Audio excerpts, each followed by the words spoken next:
Hello, welcome back to the Objective Zone. That's right. For the last part of the Objective Zone today, the first Objective Zone ever in the world hopefully becomes a regular staple in your viewing diary. So every Sunday, and we go and cover events from around the world. We do have an event happening here in Nottingham at the same time. Unfortunately, for some reason, we couldn't get the overlays to work, which is funny. But we can get all the overlays to work in Uppsala over in Sweden, where we are going. 3 hours of commercially free AOS starts now, exactly.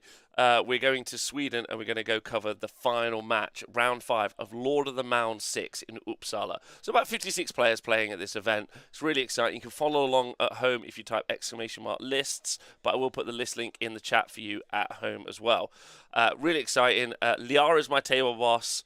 Let's go and jump over to the table right now, and there you can see our table. So we've got Danny and Alexis. Now, there are 2 other players, so if you tuned in for the round before, you will know that Dennis and his Lumineth Realm Lords is also playing. But we're actually lucky to not be seeing a Stormcast mirror. Of the 4 players in contention for taking out the event, and obviously you've got to win this round or win the next round, of the 4 players in contention, 3 of them are running Stormcast. 3. So Stormcast very popular in Sweden, I think. But Liara, don't take my word for it. We're going to talk to Liara. Liara, our table boss, hello, how you doing? Stormcast preparations are Hello, hi Rob. I am doing great. This has been an amazing, and we are ready for our final round. Amazing. Is Stormcast a really popular faction in Sweden? I think it's very easy to get like coming there to a point where, well, I'll make a Stormcast army. That seems to work. So yeah, people do tend to enter there at least, and a lot of people stay there. Yeah, they seem like a very, very popular faction. They really, really do. And also being played really, really well, beating off some stiff competition, right? So, but we've got Danny is playing. Danny is not playing with them, so thanks, Liara, I appreciate you. Danny is going to be playing with Iron Sun. So if you are in any way a destruction aficionado, thanks, Groty Woty, for resubscribing. Appreciate that a lot. Thank you very much, everyone in the chat, for joining us. These up against Alexis with his Hammers of Sigmar, which is genuinely pretty exciting. So let's talk about the list, shall we? So Danny is running a bit of a classic. He's running an Iron Jaws, but his subfaction is Iron Suns. So don't forget, he's going to be able to charge at the end of his opponent's charge phase, which is good because he's got a very, could say, assault-heavy combat army. He's got a Mega Boss or Maw Crusher, 2 Uruk War Chanters. Now don't forget they give the +1 damage buff out to units around them. He's got 3 units of 5 Uruk Ardboys, 3 units of 6 Uruk Gore Grunters, and then he's also got a Battle Reg and he's got Bounty Hunters. The Uruk Gore Grunters will be Bounty Hunters. So they're going to be really, really useful into the Stormcast army. Maybe, maybe not, we'll see. Because the Stormcast Eternals army, being run by Alexis, is running Hammers of Sigmar. So they're going to have a 6-up ward save around those objectives. He's got a Celestant Prime, a Lord Relictor who's got the High Priest and the Arcane Tome. So he's got a 2-up rerollable teleport, and he's also a Wizard with Celestial Blades, which is +1 to wound. And then he's got the Battle Mage from the Realm of Gur, which means he's going to get +2 to move and charge. Then he's got 2 units of 2 Dracothian Guard Fulminators, 2 units of 5 Liberators, 5 Vigilors, and then 2 units of 3 Vanguard Raptors with Long Strike Crossbows. So this is a bit of a classic match. We've seen something similar to this happen all around the world over the past, well, ever since actually basically the start of Age of Sigmar 3.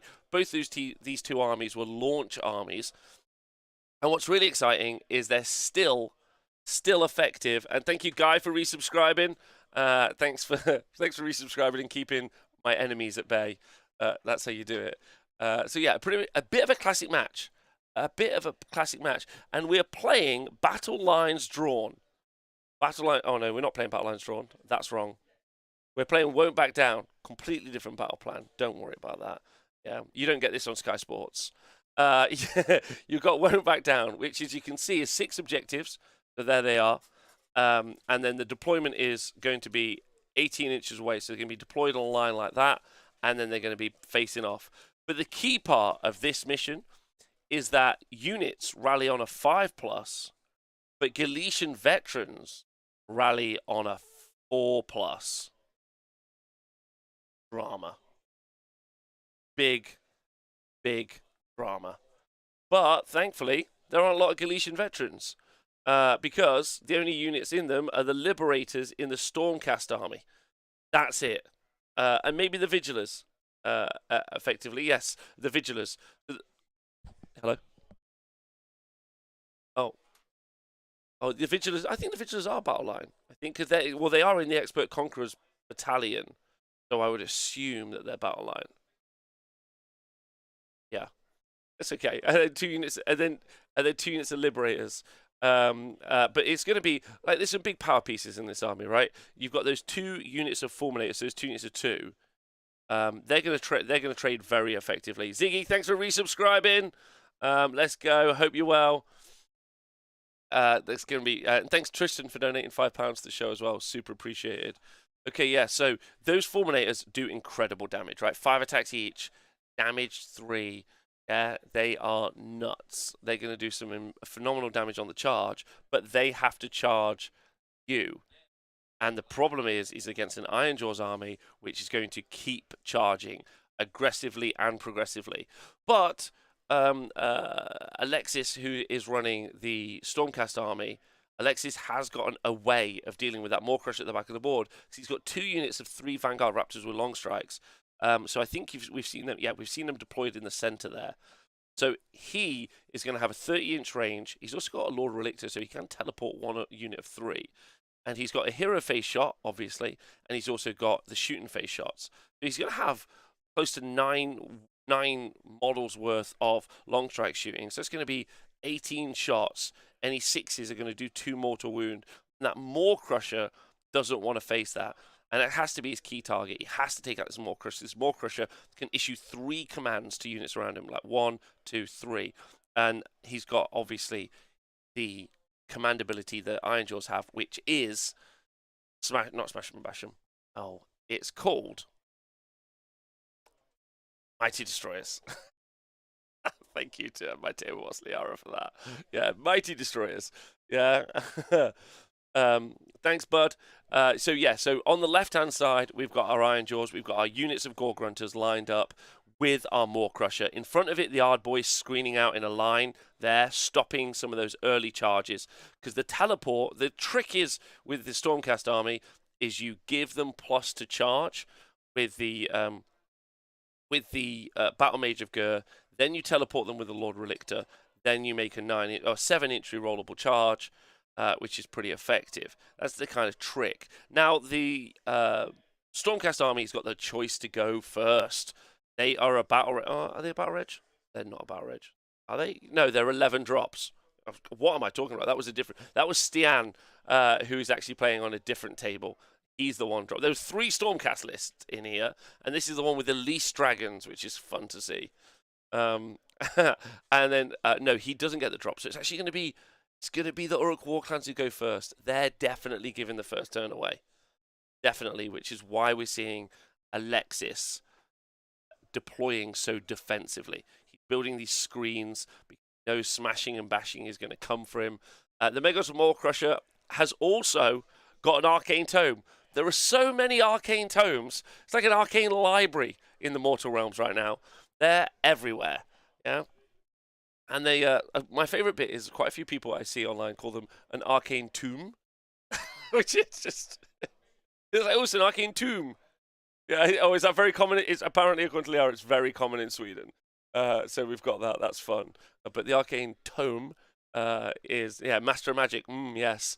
How did they do it? Now, don't forget, this is a pre-battle scroll army. So this is before the battle scroll came into effect. Hello, Terry. Thanks for subscribing. Thanks, everyone, for tuning in live. I hope you're enjoying the show so far.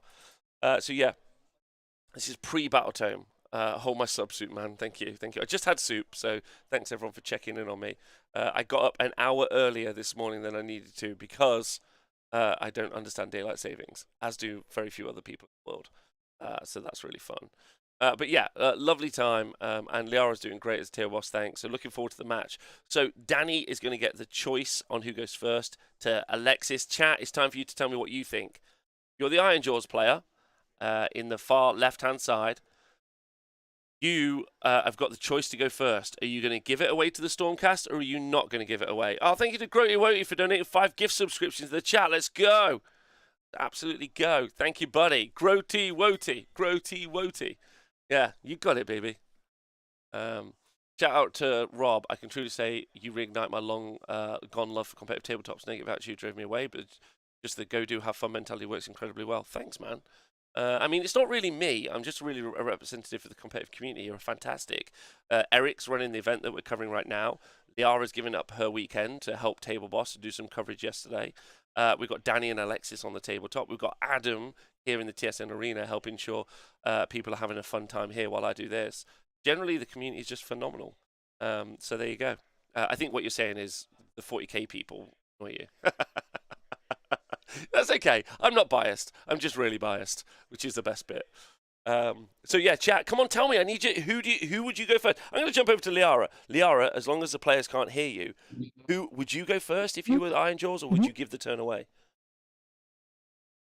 I think the thing is, the distance is quite far, so I'm not sure he can do enough with the turn one. And then he's just facing those fulminators there, so there's not that much for him to gain in turn one. So I would probably not go first. I would agree. I would agree, chat. And actually, I super agree with Liara. Thanks very much. I really agree with Liara because look how defensively he's deployed. A lot of what happens in Age of Sigmar is like there's a lot. It tells you. Your opponent tells you what they're going to do. As soon as we saw those Ard boys set up as a screen. Thanks, Reaper, for subscribing. As soon as we saw those Ard boys set up as a screen and the Gore Grunters behind, you know he's going to give the turn away. You know that that's happening, right? Whereas if we'd have seen the Gore Grunters on the line and the Maw Crusher on the line, you know he's taking the first turn. Before he even deployed, he knew he was getting the choice. So we already know the Stormcaster getting the first turn. You already know it. Yeah, critical hito. Thank you, Oinky. Thank you to Hazel in the chat. So that's going to be pretty important. And I think this will be a very fast game. If the last game is anything to go by, then we are going to have a lightning fast game. Is this truly an Iron Suns list? The list that I can see right now says that it's Iron Suns. And there are enough battle line units that say it's Iron Suns. I like Iron Suns. I know a lot of people are doing really well with Blood Tubes. I know there's some real cool plays you can make with Blood Tubes. Oh, let me explain what that means to people at home who might not know. Blood Tubes means you get Gore Grunters as battle line, which is kind of cool. But Iron Suns lets you charge, and it lets you do like this kind of weird move at the end of combat if you've just been wiped out. But Iron Suns let you charge after, let you charge at the end of your opponent's charge phase. So you can just put stuff in front of your opponent, and then when they charge, then they decide not to charge. You'd be like, you don't get a choice. It's a bit of a Rorschach situation. It's like, I'm not trapped in here with you. You're trapped in here with me. Let's get it, right? But the Hammers of Sigmar army has got great punch back. So these screens that we're seeing here, screen on the left, screen on the right, they're going to be really good for blocking up those initial charges because none of this army flies other than the Maw Crusher. And a lot of people say Maw Crusher doesn't even fly. It just punches the ground down. Yeah, that's what it does. It just belly hops. So we haven't seen any of that yet. So I'm not sure. I'm not sure what we're going to see. Not sure. I want to know what the chat thinks. I want to know. What do you all think? Tell me. And if you've just joined us and you would like to know the lists, there you go. The lists are in the chat. You can go check them out yourself. These people are playing on table 8 because the thing that they use in Exon doesn't let you pair, which is very confusing to me at the start. So Hazel reckons Gore Grunters need to try and lock on objectives and build a point lead while relies on countercharge, in my opinion. Yeah, interesting. Liara's doing such a great job. I agree, Call Me Quinn. I agree. She's doing wonderful. She also did some commentary yesterday. If you want to go check that out on the Uppsala AOS Twitch channel, which I did link on the T Sports Network Twitter account if you want to go check that out. So that's good. Liara, has Danny made his choice yet?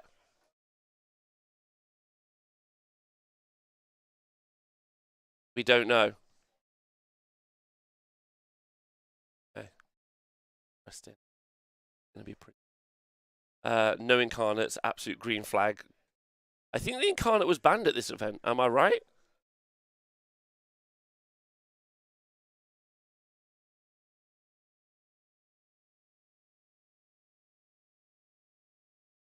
Oh, we're just repositioning.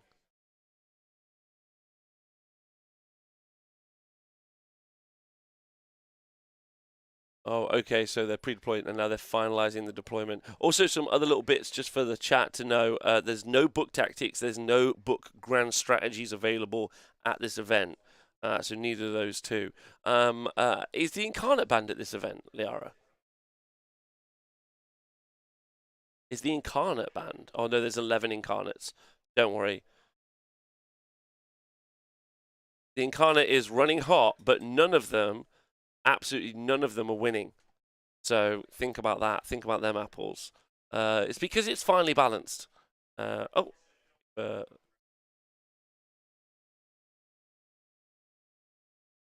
uh, okay. So yeah, we're just seeing the final deployment here from the Stormcast Eternals army. Let's talk about some of the units, shall we? Let's talk about some of these units because why are the Gore Grunters so good, Rob? Well, mainly they're meat missiles. Yeah, they're pork penetrators. That's what they are. I know. They're ham assaulters. That didn't work, but you know what I mean. This is not. This is pre-battle scroll points, and what they are, they've got an incredibly efficient melee profile. They move 9 inches, but obviously because of mighty destroyers, they're going to be able to go 18 inches. Probably they can get to about here on the board when they move across. They've got 3 attacks on the units on top. Well, the riders have got 3 attacks at Rend 2. That's right, Rend 2. And their damage 1. And they've got 4 Gore Grunter attacks or pig pointers attacks. And they're 4 attacks, and they have got no rend and their damage 1.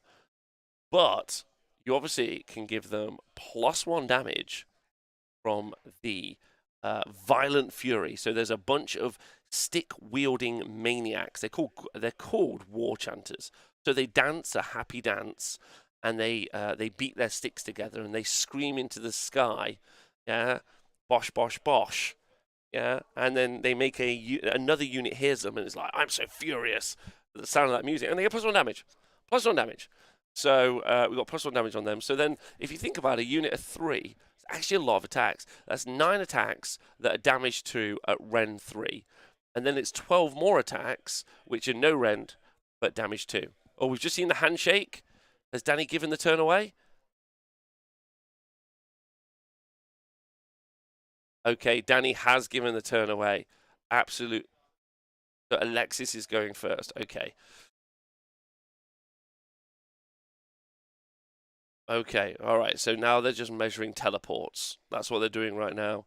They're looking at teleports at the first. So we're going to choose battle tactics and a bunch of other stuff. So don't forget, you always choose a battle tactic at the start. There are 6 objectives. You've seen them on the board. You can see those lovely Wave 1, Generation 1, Honest Wargamer objective markers. I know what you're asking, Rob. Generation 1, is there going to be a Generation 2? Tune in later. Or not today. At some point in the future. Because the answer is yes. But don't tune in now. Well, I mean, tune in now. Please keep watching. Okay, I'll start again. Either way. So chat, knowing. Oh, sorry, what's been chosen? Oh, proving grounds, Rob, mate. I know exactly. We're smashing it. So no proving grounds have been chosen. No proving grounds chosen. So Alexis, so Danny choosing not to choose any. Don't forget, if you're second in a battle round, you get to choose one of the objectives, and it becomes a proving ground. And the only way you can hold a proving ground is if you're a Galician veteran. And the only way you can become a Galician veteran is if you're a battle line unit that's not mounted or less than 5 wounds. It's so easy. Why isn't this played more regularly? It's such an easy amount of information to understand. Like, come on, that was obvious to anyone with eyes. And oh, hearing some spice from the table, sounding pretty good. But is is Alexis going to go big? So Liara, I'm going to jump into Liara. Liara, do you know anything about Alexis as a player? What's he like as a player? I I'm not too familiar with Anthony as a player. He's come all the way from the top of Sweden Umeå. Um, but I have seen him play here today. Seems very capable indeed, definitely. He knows what he's doing. It just goes to show that there's a lot of quality all over the country. So both these players have traveled far to get here. They're making it well worth the trip. Nice.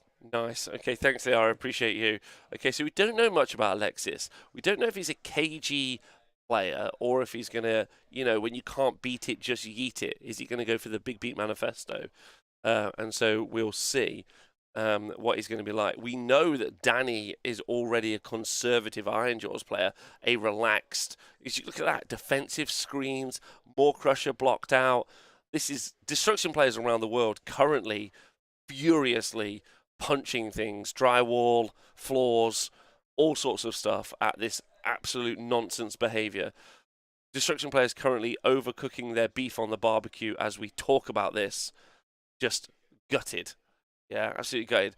So shout out to Owen. Now, there are loads of other events happening around the world right now. I know Owen is playing somewhere in the UK, and he is currently 4-0 with a Reign of Stars V1.0 list. So congratulations to him going for the big 5-0. Looking forward to that. Here in the TSN Arena, Daniil with his 35 Screamers of Tzeentch list, playing in Legion of the First Prince, is up against Matt Goldsborough with his 35 Hex Wraiths in Quicksilver Dead with Nighthorn. They've been playing for 3 hours. They're on the top of one, and yet not a single model has died. But we'll see. That one's still in the off. Who knows? Hey.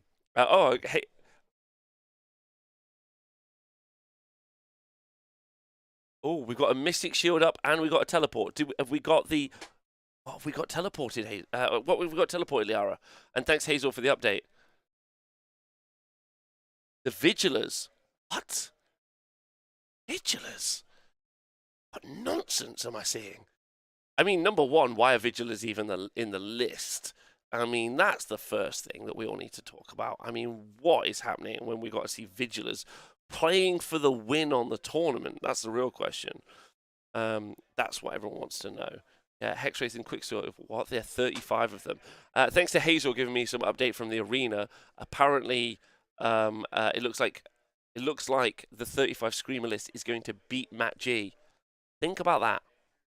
Think about that. That's pretty amazing. Right, Vigilers. Okay, let's talk about Vigilers, shall we? And what they do. Let's do it. Now they are the unit of 5, as you can see there, and they've just been teleported here with the Lord Relictor's ability to teleport units. They've got a 4-up save, but they've got a Mystic Shield now, so they have a 3-up save. So that's 10 wounds on a 3-up save. They've got a bow, which is 2 shot. Oh, the Mystic Shield isn't. The Mystic Shield isn't on the Vigilers. I'm sorry. The Mystic Shield is on the Fulminators. Okay. All right. Okay, I like that. So the Vigilers are going to have a 4-up save then. They've got 2 shots each. They hit on 3s, they wound on 3s, rend 1, damage 1. However, they've got the Navigators of the Storm. In the shooting phase, if any wounds caused by attacks with this unit, Stormcaller bows are allocated to an enemy unit. You can add 1 to hit roll to attacks that target that unit until the end of the turn. So I think what they're trying to do is shoot a unit, and it's 18 inches, and then potentially give all of that. That's such a nice combo. Shoot with the Vigilers, sorry, and then give your Vanguard Raptors with long strike crossbows at the back +1 to hit.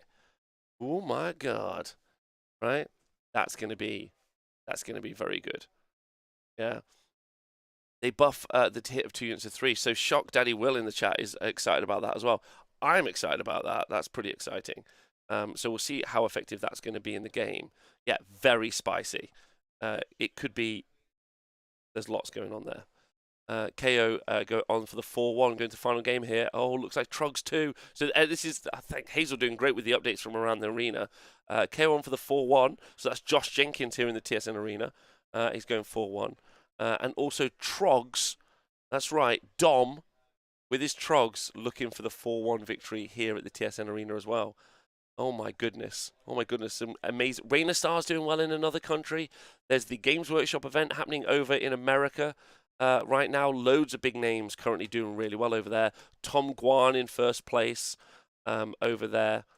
You've got Sean Clarks playing, Carl Ong, Emma Mangles, loads of Gavin, Jeremy, loads of players over in the US as well. So really exciting day of Warhammer happening around the world at the moment.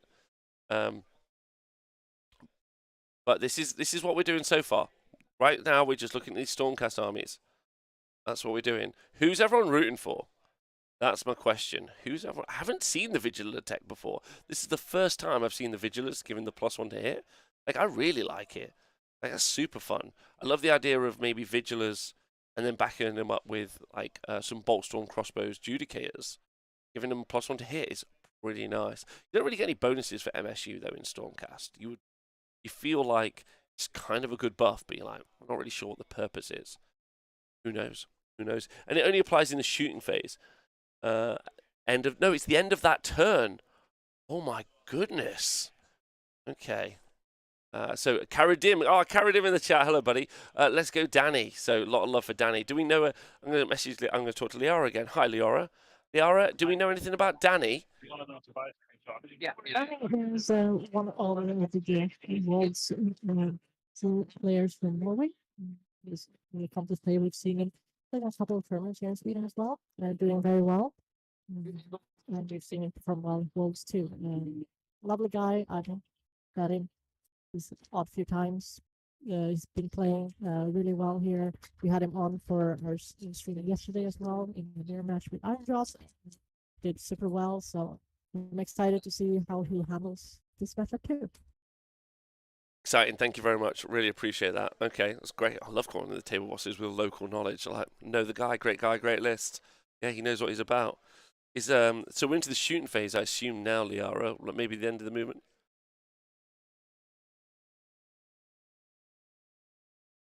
Oh yeah, we're seeing some Aether Wings go down. Yeah, so Alexis looking for, as you can see, he's gone for gaining momentum, so he's trying to get more objectives than his opponent here. So let's take a moment to look at gaining momentum as a battle tactic. For some reason I don't have it. Okay, that's a shame. But yeah, he's looking to grab those objectives and then hold more than his opponent. I think is that a team? No, it's not a team Belgium. Is that a team Switzerland top I see on Alexis right now? Interesting. Oh, that's Danny with a Team Austria top. Okay. So Danny representing Team Austria, if anyone... is Danny Austrian or is he Swedish? Danny's from Norway. Oh, wow. So Danny from Norway representing the Austrians. Okay. All right, love that. So just while we're waiting to see how this shooting phase goes, I'm just going to quickly tell you about what's happening on table 1 here in the TSN arena. There's the match that I was telling you about with all the Screamers versus all the Nighthaunt. If you can see this crazy game in the top right-hand corner. And Hazel updating us from the table. Go, Hazel. Matt versus Daniil. Matt is already ahead by 2 points and just took priority into turn 4. However, Daniil has a very strong board position, as you can see, with all of those units on the board. So, pretty exciting match between those two. But we couldn't get the overlays to update, so we're not covering it, unfortunately. So, yes. Arepa, Iron Sun's countercharge could work. Xanon in the chat, really from Austria, greetings. Okay. So Xanon is currently rooting for Danny and the Austrian team. Yeah.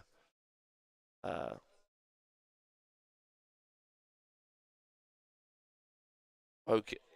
Okay, so yeah, so we've had that unit wiped out there. They were in range of, as you can see, we've got our 2 units of 3 Vanguard Raptors with long strike crossbows here. and the shooting with the Vigilators, all of that told, that wiped out a unit of Ardboys. Now, a unit of Ardboys only 85 points, so, like, I mean, who cares? Right? He's not too stressed about it, but I think maybe he's putting him in an interesting position. Are we going to see a counter charge attempted here? It's cost of CP. That's going to be interesting.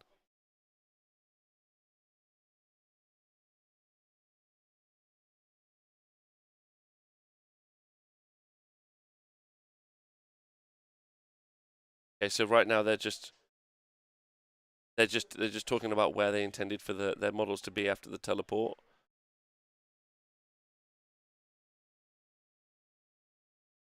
Appreciate you, thank you.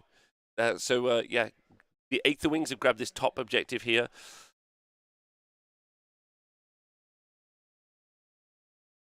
I mean, quite a strong board position from Alexis. He's screening out obviously with the Aether Wings and this unit of Vigilers, and I think he's really saying. And then I don't know about you at the home chat, but I personally think these 3 Vanguard Raptors with long strike crossbows are bait. They look like a giant.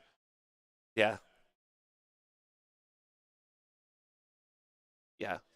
So I think these are big bait right here. If you charge them, you're going to take an Overwatch that's a stand and shoot that's going to do some damage, and then these Fulminators here looking for these counter charges. Then you've got to you charge, you take an Overwatch, you charge again, you get another Overwatch, and then you get Fulminators charging and pushing you off the objectives. I think this is actually a really strong one. Yeah, this is Tom. Hello, Tom Medgens in the chat. Lovely to see you, Tom. This is the start of. This is the top of round 1. So here's a way for you all to see. Oh no, that's Liara. Sorry, I pressed all the wrong buttons. Um. Where's my? There it is. There we go. I know, I was super the wrong button. So here are the counter charges, but no counter charges were achieved. Also, if everyone wants to see some really cool games that are going on, Table 1, Scream. This is here at the TSN Arena. Screamers versus Nighthaunt playing on the top table, trying to 35 Screamers in Legion of the First Prince with the Corn Demon Prince, making it so you can't charge them, and then flying over the top. Our Table 2 is Trogs. I don't know if anyone remembers the famous Dom who plays Trogs here in the UK, but what an absolute superstar. And he is playing up against Colonel Cabbage with his Gargants, and it looks like Trogs are winning. Our Table 3 is over, and our Table 4 doesn't work. So there you go. But lots happening. Okay, so now we're on for Ironjaw's turn 1. Question to the chat. Do you think the Ironjaws are going big? Are they going for the big double? Or are they going to take a casual, send out small little units sort of a job? What do you all think? Quite interested to know what you think. Whatever happens, these Vanguard Raptors long strike crossbows, they're creating a 30-inch kill bubble. They're threatening. You know, they're making it, and they're strong on the primary right now. They're very strong. Kudos for covering 2 events live. I know, I'm afraid we couldn't get the stuff here in the arena working. I'm not really sure what the problem is. We're a little bit short-staffed here at the arena. But next time, we're going to be covering events from all over the world, hopefully at the same time, which is fun. Weirdly, it's easier to get people to call us in than it is necessarily to do it ourselves here. So, are those libs expert conquerors? So if you want to look at the list, you can look at the list in the chat yourself. But I don't mind just telling you. That's the easiest bit to tell you to do. The Liberators are expert conquerors. They are correct. So there's 2 units of Liberators and 2 units of Liberators are expert conquerors, and then the Vigilers and the 2 units of Dracothian Guard are bounty hunters. So we've got a lot there. Whereas everything in the Ironjaw's army, we've got bounty hunters in the Gore Grunters. So those 3 units of 6 Gore Grunters are bounty hunters. That's what we're seeing. So those are the Vigilers. Here are the libs and libs, and then we've got in green. These are our long strikes. Here's our long strikes, and then in white, you've got our 2 units of Fulminators. So a classic, very elite Stormcast army. And don't forget, with the Celestant Prime is currently off the board. There is a Celestant Prime. So I'm not gonna do the whole thing, but it's prime time. That's right. It's time to get sassy. Time to think about those primes and the time.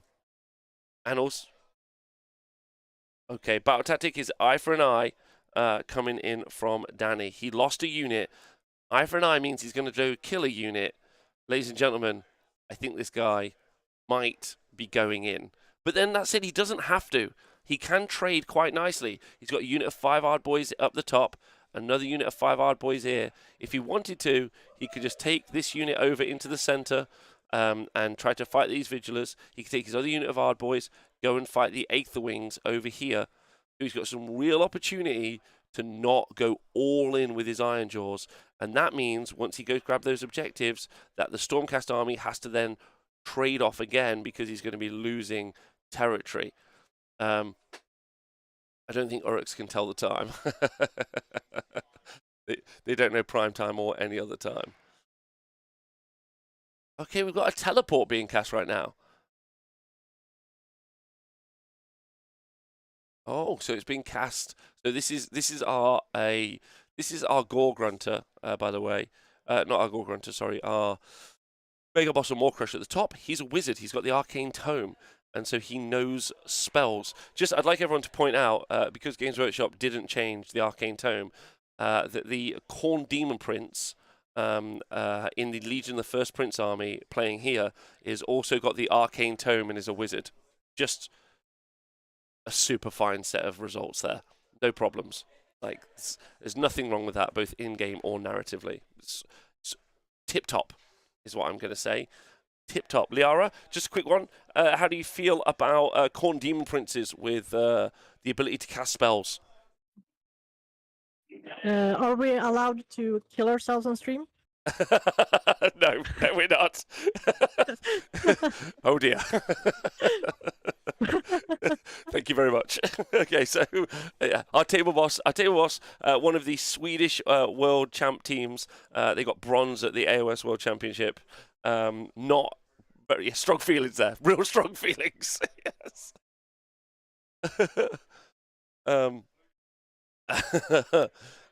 Sorry I missed a bit. Yeah, RIP Table Boss. I agree. Arcane is such a narrative artifact. I agree. Hot stuff. Okay, so look, another thing that's going to give everyone in the chat heartburn, yeah, is right at the top right-hand corner as our unit of Gore Grunters. We've got a unit of 6 pigs. I assume they've been given +1 damage from from Violent Fury. They very much have from Violent Fury. So they are available now to charge into these back lines. I mean, they're still going to be achieving the same thing as if they went forwards. This is going to be interesting because I feel like that teleport means that this whole bit of army is definitely going forward. So I think it's putting so many threats on the board. This is a really nice way of dealing with castle armies, is you just give them too many threats to push out. There's very few armies that can actually push out against some stuff. One of the ways to shut down like a Lumineth castle is to do this, but very few armies can put their whole army into the enemy army early. And the Ironjaw's army is actually deployed so deep right now that it's not necessarily going to get the chance. So he's looking for the double.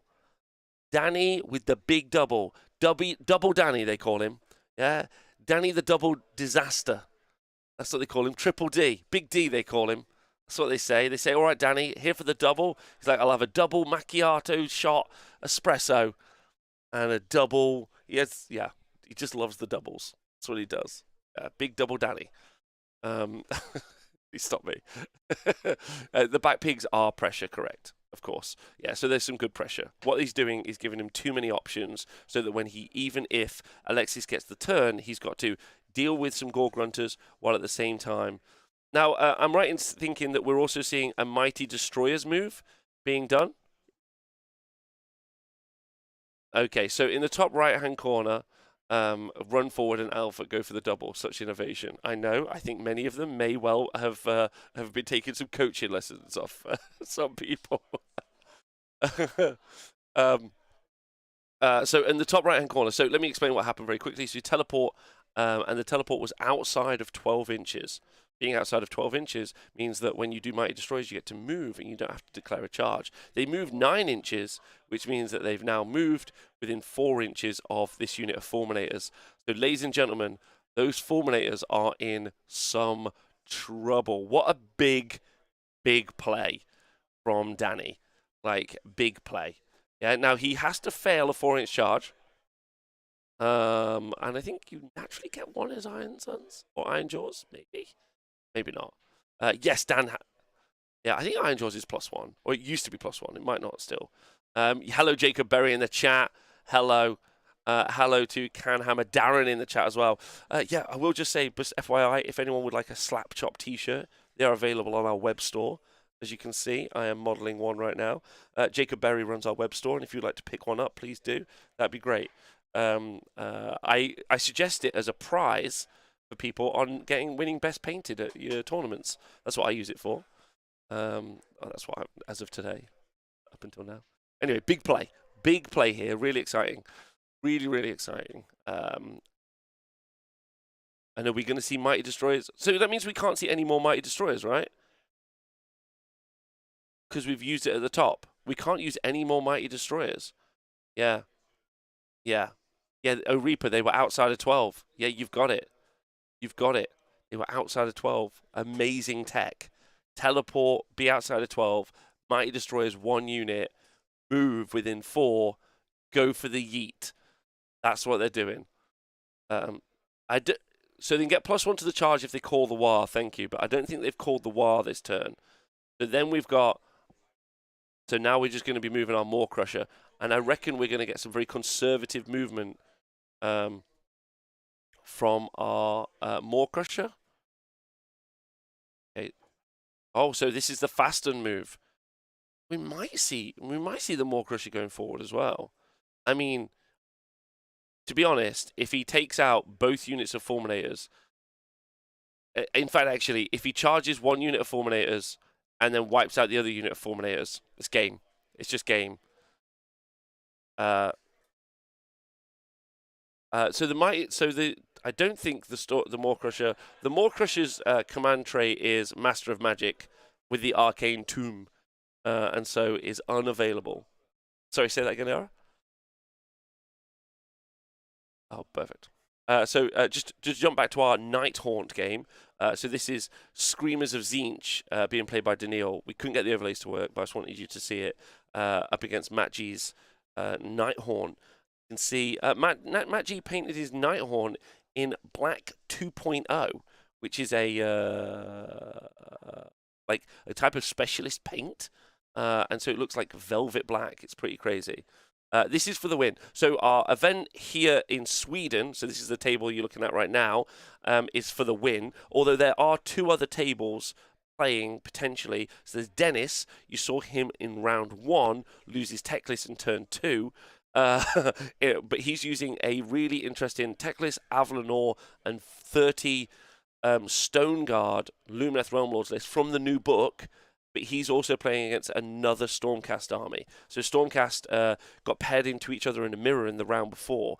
So there are 4 players potentially in striking position, but both Danny and Alexis are at the top of the bracket. So if either of these 2 players win big, then it's going to be their tournament at this 56-person event. You've got players who've flown over from Norway to play here in Sweden, loads of Swedish players. I don't think we've got anyone from anywhere else in the country or around the world at this event, no.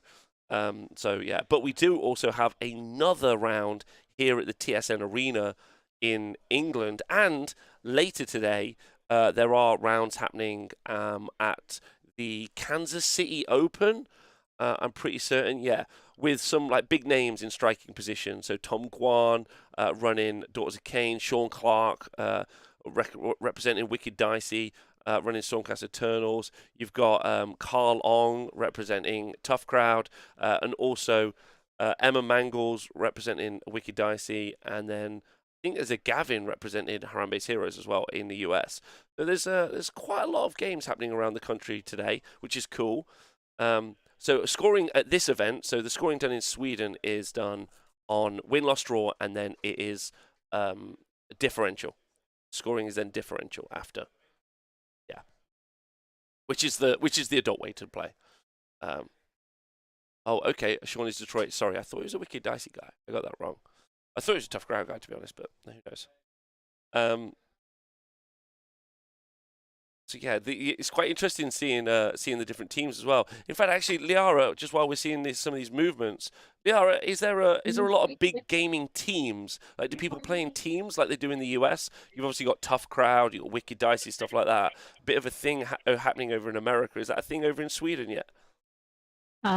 Not in the same way. What we do have is our local clubs, of course, the gaming clubs, because Sweden is a quite spread out country. So we generally just have the local clubs depending on who lives. We have like one in Umeå, one in Gothenburg, one in Malmö, one in the Stockholm area.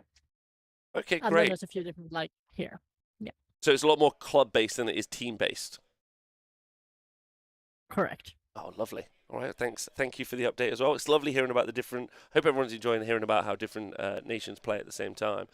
Eric in the chat, by the way, the first person to do an objective zone with me. So I want to thank Eric especially. I've had a lovely day so far.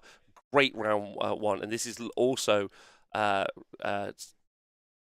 is stepping up. It's looking like it's going to be a spicy one because there's still a failed charge available. Also, don't forget the redeploy. The redeploy didn't happen. This unit fulminators couldn't redeploy. They couldn't redeploy because when they mighty destroys from outside of 12 inches, that was in the hero phase, ladies and gentlemen. In the hero phase. Just couldn't do it. This is just a crazy.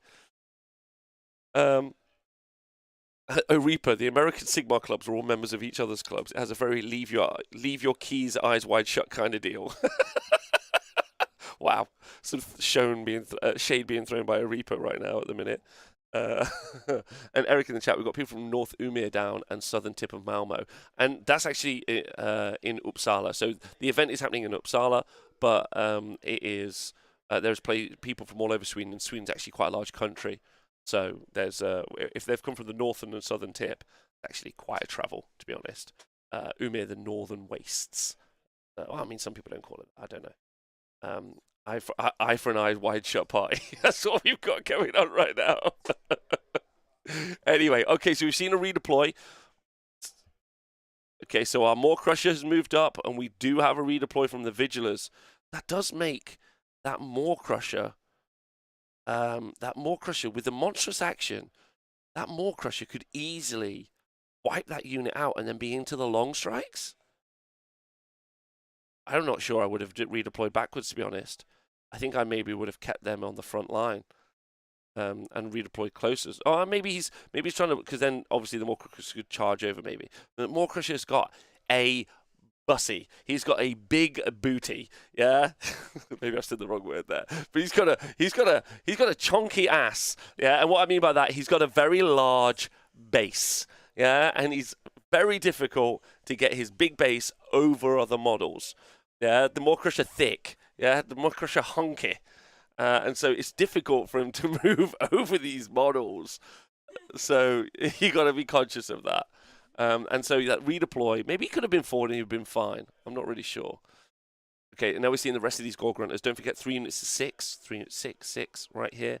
Fulminators at the back. This could be a devastating charge phase. Devastating. Leaving this back objective, though. And that Relictor, who's right here, has got a sweet-ass teleport.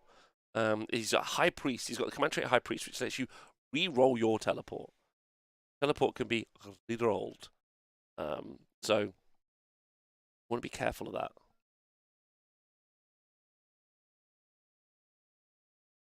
Oh, okay. So this War Chanter is actually inside this garrison. So this is a terrain piece. In garrison it, you can put models inside of it. It becomes like a little bit of a tank. And then when you garrison something, the base of the terrain becomes the size of your model's base. And so then it basically becomes an enemy piece. So if you want to teleport, you have to get outside of 9 inches. So you can project some really significant power around a garrison building. Garrisons are really interesting. I really like it when garrisons aren't placed on terrain because they become less useful. But also, if you want to build into that kind of like play style, you can set up terrain maps where garrisons are put on terrain, and I think that that's really powerful. Yeah, on objectives, you put them on objectives. It's then did I say objectives? No, didn't. Who knows? Who knows? Okay, so are we into the charge phase yet, Liara? No? The shooting phase. Oh, what from the mega boss? Yeah, he's doing a roar. Yeah, the mega boss of Maw Crusher is doing a mighty shout. So he's no, this is not a mission. If anyone didn't know what mission we're playing, we are playing, just for everyone at home to remind you that we are playing Won't Back Down. I'm glad you picked up on that. Won't Back Down, which is you get to rally on a 5, and if you're Galician veterans, you get to rally on a 4. So it's the normal process. You hold one objective, you get a point. You hold 2 objectives, you get a second point. If you hold more than your opponent, that's going to be 3. There are currently no proving grounds. Okay, and the war has just been pulled. Called. The war has just been called, which means +1 to charges and +1 rend, my friends. So the Maw Crusher has just been chanted. The war chant has given him a 3d6 charge, so he would be able to take his Leo Ratunan shaped booty and absolutely teleport it. Well, not teleport, but do a big old charge. Big, chunky, powerful charge. But right now, we haven't seen what he's rolled yet. Do we know what he rolled? 3d6 charge. Oh, boy. Also, he's charged with the Ard Boys first. Interesting. Yeah, he said it. He said it.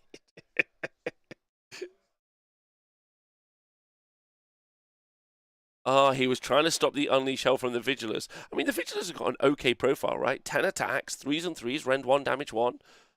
Yeah. Okay, but there's also, and Liara's also pointed that out to me, this is why you get a world's player as your table boss. It helps chuds like me as your commentator just do a good job. Look at this. You got 2 units, you got a unit of long strikes right here. So when that Maw Crusher charges in, pretty certain that's going to be within 6 inches. Models within 6 can declare to do the stand and shoot. So an unleash hell, they call it. Yeah, so thank you, chat, for also pointing that out. So trying to get those Ard Boys charged in first, and then trying to make it so that they would make it over into them, but they haven't. So it does look like if the Maw Crusher wants to charge, he's going to just have to eat up a bunch of long strike damage. And it don't really get a choice, because in the next turn he's going to have to take it anyway. I don't know, like, it's a bit of an interesting one. What would everyone else do? Would you charge? Would you not charge? And he's going to take some damage on the way in. It's going to be 6 shots, and 6s do 2 mortal wounds. Now, I think even if everything rolled, you're not going to kill the Maw Crusher, but you're going to wound the Maw Crusher, and no one wants that. So the Maw Crusher's done a 10-inch charge. I mean, I'd be tempted to just come down here. That might be outside of 6. I think he's looking to do destructive bulk. So the Maw Crusher's such a Leo. He's got such a big booty. He's so powerful that when he charges in, he gets to do destructive bulk. Yeah, he like just smashes his fists on the ground, and he does mortal wound impact hits. So his stomp is a special type of stomp, and it can potentially do. I think he can do unwounded. Potentially do up to 7 mortal wounds, which is pretty good. Like, isn't the Maw Crusher just a vegan incarnate? Maybe. Yeah, maybe.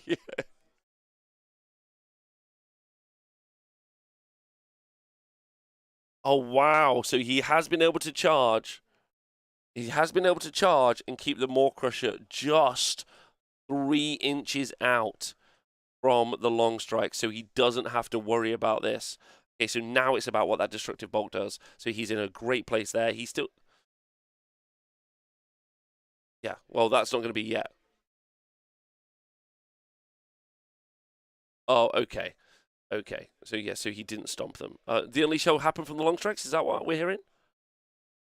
Oh, it did happen. How many wounds did he take?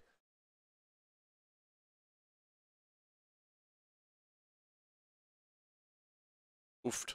That was not what we were expecting. Oh, only 2. Okay, you'll take that. Only 2. Oh, and then look at the back. What is he rolling? That unit of That unit of teleported Mighty Destroyer's pigs. A 10-inch charge. What a nightmare, because it looks like a Lord Relictor is being pointed at.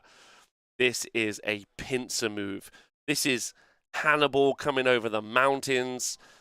Don't even know if that's how it worked. There's no elephants in here, but it's something like that. And he is in for some trouble. I'm really in my a Brockmire level story arc as a live commentator now at this point. So there we go. He's into the Lord Relictor. The Lord Relictor is in combat, ladies and gentlemen. If those pigs at the bottom left make the charge, those long strikes are gone. Yes, so this is the charge here. I think that Tom's talking about. He's looking. This unit. I mean, the thing at the back is pretty amazing. Don't forget that's a unit of 6 Gore Grunters. Those 6 Gore Grunters do have Violent Fury on them, so they're +1 damage. So they are in. They're potentially going to take out. I don't know if they've managed to lock in both units of Fulminators, but they want to lock in both units. Both units are locked in, and that's reduced their damage so much. Poor Alexis, because the Fulminators are so devastating on the charge. They're a cavalry unit, of course. Yeah, I don't know if anyone else. Yeah. Like I don't know if anyone else has seen, but ponies are so easy to sneak up on. Yeah, and they're not scary. But a pony running at you, completely different. Yeah, that's what it means. Like it's just devastating. So this is a toughie. By the way, hope everyone's joining us live. I'd really be interested to know where everyone's tuning in from. If you fancy, let me know in the chat. This is an event that's happening in Uppsala, Sweden. This Lord of the Mounds 6. There are a load of events that happen in Sweden, in Uppsala. The community is super fun. And if you get the opportunity to go and hang out with them, you should. We'll try and tweet out some more information about events that they may have coming in the future. Which would be good. Ah, Sigmar Savage, yes. Over in Nashville. What up? I know it's in the USA. Thanks, bud. Thanks, appreciate you. So that's fun. And of course Denmark, where the Dutch live. No, the Netherlands. The Netherlands, where the Dutch live.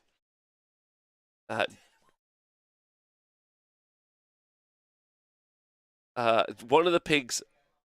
Okay, so one of the pigs can reach the Lord Relictor. Can any of them reach the Battle Mage? Oh my goodness. The Battle Mage is stuck between. There's a Battle Mage in this very bottom right hand corner, stuck between a Lord Relictor and 6 Gore Grunters. He's in the middle, completely confused. Yeah. Don't underestimate Fulminators outside the charge. I don't underestimate them, I promise. I know that they're really, really good. You got 10 attacks with Rend damage 1, and then you got 6 attacks, Rend 2 damage 2. So like they're decent outside the charge, but with smashing and bashing in effect, I mean, oh boy. Yeah. So this might be so Arepa's saying in the chat, and maybe I agree with this, the real secret tech of where you activate as a Ironjawz player is where you fight first, because you've got smashing and bashing, which is an allegiance ability. So if you wipe a unit out, oh my god, pig armies are just so fun to play.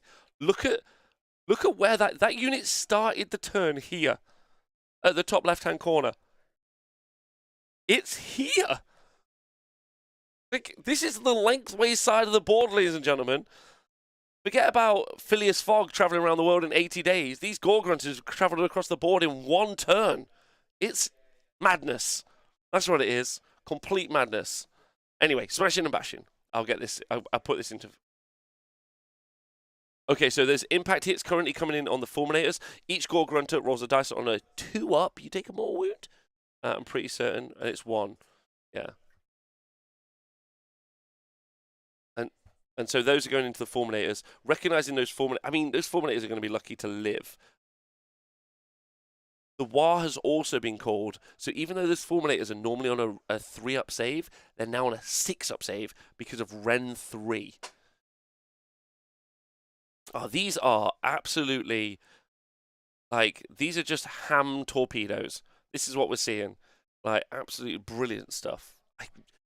There's something about like the dynamic nature of fast moving units that I really, really enjoy, even though I think the devil is in the detail, and it's all about the pile-ins and where you move units and models in those very small moments that really actually show some big expression of skill in the game.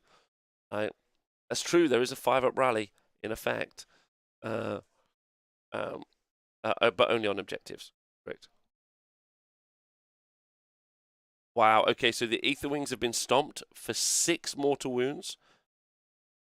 Oh no, the big destructive bulk. I don't know if you know what that's done, but ladies and gentlemen, this is pretty devastating. The mortal wounds from the monstrous action has wiped out the Aether Wings. Okay, and which means I'm pretty certain this Maw Crusher is going to pile in 3 inches because he was landlocked, and then he is going to go into some long strikes. Now, Alexis is going to want to keep them alive, but I think I speak for everyone in the world that we all want them dead. Everyone wants long strikes dead. They're just like, someone tell me that they don't. I'll ask my table boss. Liara, how do you feel about long strikes dying? They are the frat boys of Age of Sigmar. They are the, they are the frat boys of Age of Sigmar. Yes, I agree. Yeah. Thank you very much. Okay, so Liara is all about that as well. Chat, tell me, do you want long strikes to die or not to die? Like, how are you feeling? Who knows? I hope you're enjoying it. No, don't hurt the long strikes. Yeah. Okay, so we're getting the pile-ins now. So yeah, definitely looking to see if he can pile in, and then because he's going to pile around, right? So you're going to cycle around and do this. Renamed to Chat Strikes. Yes, they're going to have a tough time. Very tough time.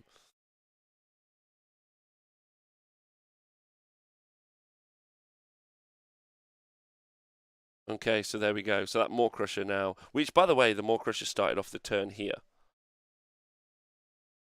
The Maw Crusher started off the turn here. We only want Krondis. Yes, right. Yeah. So don't forget, this is the top of turn. This is the bottom of turn 1. Bottom of turn 1. Okay, the bottom.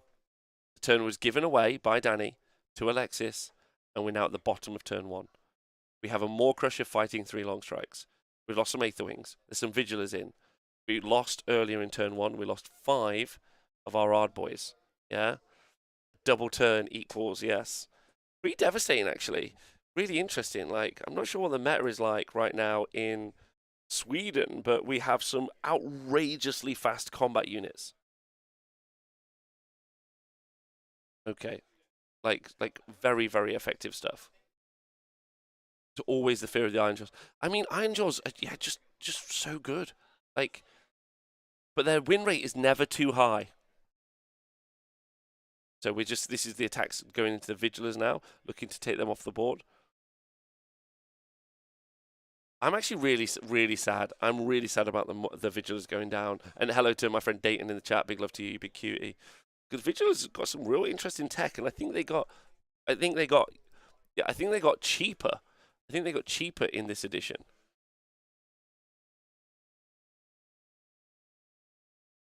Okay, so 15 damage into the long strikes. Okay, but they do have a 6-up ward. 15 damage. They've got 6 wounds. No, they are also gone. So long strike's gone. 250 points already off the board. Vigilers and Aetherwing. Oh, Aetherwing's gone. Vigilers wounded. Yeah, 170 points now. Yeah, I can't believe Praetors went down. I think we've definitely got some new Stormcast builds available. Stardrakes with Praetors, Krondis with Praetors. You've got a massive saving on the Krondis Praetor build, which is available now. Like big saving. Yes, and of course, yeah, for Iron Jaws fans, time to say smashing and bashing. I'm definitely going to make a graphic for that. That would work. I should press a button and Nathan just screams smashing and bashing as the thing. I'll create that for next week. So these units of Gore Grunters now get to fight as well, and then they are locked in. So what's locked in that little bottom right-hand corner? We've got a unit of Fulminators, another unit of Fulminators within 3 inches. The Lord Relictor's got 1 pig that can hit it, and there's also a Battle Mage of Gur, just a human in the Mortal Realms, ready to do some damage, which is pretty exciting. Yeah, and just FYI, anyone that was keeping track of our 35 Screamers on table 1 playing against Nighthaunt, they did indeed. They won. They won their game.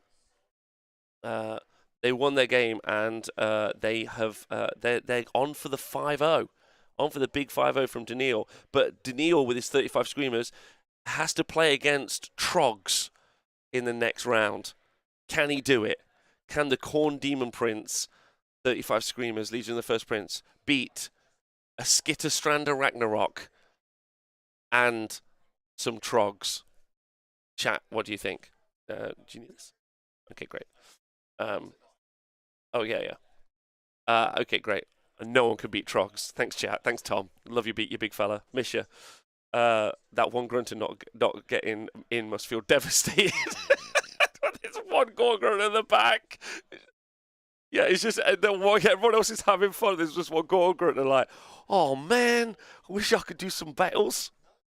It's about Dom's got to beat 35 screamers next. He's gonna do it. I'm pretty excited for him. Let's go. Oh no, no, that's right. Dom's got it. Dom's just said no. He has to beat 30 Rock Guts. Okay, that's the right call. We'll try and bring you that game in the next round after everyone's had lunch. They're all going for a cheese toasty. So it's really good. So Liara, just let us know what damage goes in when it does, if you could. I know there's probably lots happening. So this is the Relictor. The Relictor's taking some 6 attacks at Ren 3 into the Relictor.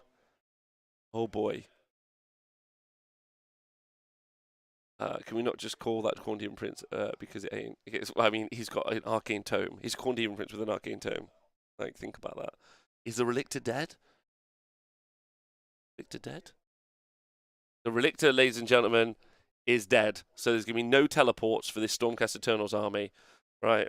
That one pig. Oh, my mum said I can't play. I've got a cough. She wants me to rest and feel better. Better. No tease. Better. Yeah, so the Relictor has died. So the Relictor was in this bottom right-hand corner here. So there's no Relictor now.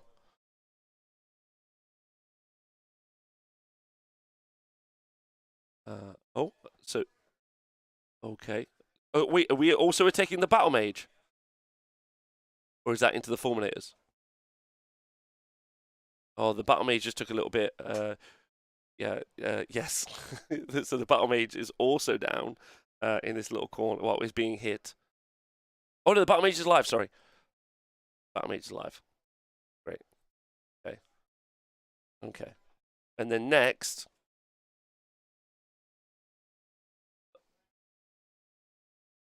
We're looking at the Fulminators. So this is a big combat, but there's going to be lots of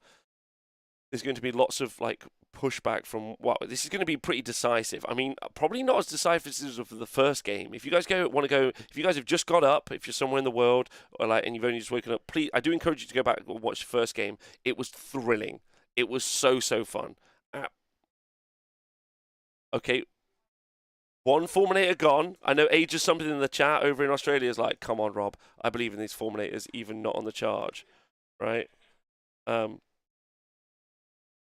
You've got but I don't know, 6 buffed up pigs on the war. Not sure. I think they're going to be. I think everyone's in trouble basically.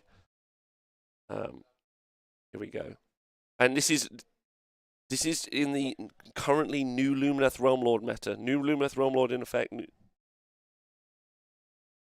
Okay, so he's not dead. I said that before he called the war. Okay, bro, I'm on your side. You don't have to stress. Now they're screwed. Oh, okay, now they're screwed. Okay, we're okay with that. Well, he's only lost one Fulminator. Only one Fulminator dead. So, end of that turn. Yeah. So, Relictor. So, what did we lose this turn? We lost ourselves 3 long strikes, the Relictor, a Fulminator, and we lost ourselves 3 Vigilers, with 2 Vigilers still in combat with that Maw Crusher here. And we haven't had the fight back yet, so we don't know how many pigs we've lost. It's going to be quite interesting. Right? Yeah.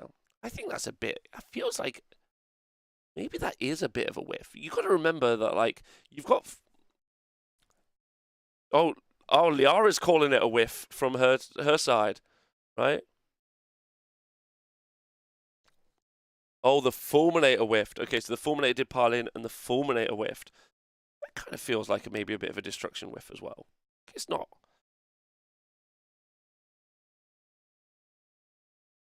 Okay, and so here we see.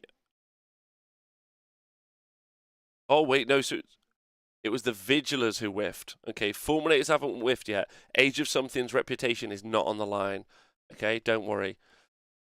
I think he went for the Relictor to safely lock him up. I think he just wanted to kill the Relictor, right? There's nothing that can teleport this side of the board now, so he's in a safe position. Oh, here we go. Is Age of Something going to be correct? He did say that that he specifically said that 100% that the Fulminators are going to win this fight. Specifically said. I'll put the list in the chat for you, everyone. Except the prime time. Oh, don't forget, we've also got Celestant Prime on the board. Yeah, the Celestant Prime is off the board, correct. So that's here and available for a deep strike at any moment. It's a good point, actually. That's available all the time. Yes, the Fulminator are going to attack in, and we've already lost one Gore Grunter. Already lost a single Gore Grunter, which is pretty exciting. Yeah.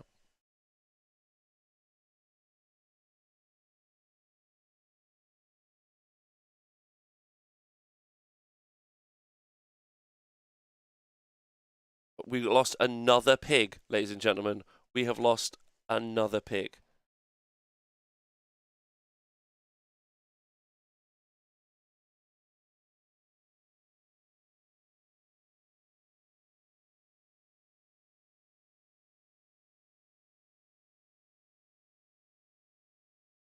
Okay, so there's apparently going to be 2 dead pigs, and yeah, 2 dead pigs. Okay, so then there's a battle shock on the cards here as well. It's going to be a bit of an issue. They're bravery 6, so we could see, and the battle mage is. The Battle Mage, ladies and gentlemen, Battle Mage OP. The Battle Mage has just killed a pig. The human of the mortal realms, yeah, has just killed another Gore Grunter. Let's go. 3 Gore Grunters are dead out of this combat. 3 dead Gore Grunters. Oh my goodness. Cannot believe it. Pretty crazy. Okay.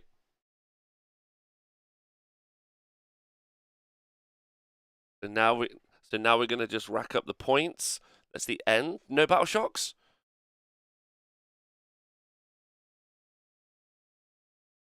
Okay, so we're gonna see. So 3 pigs died here. It's gonna be 4 points.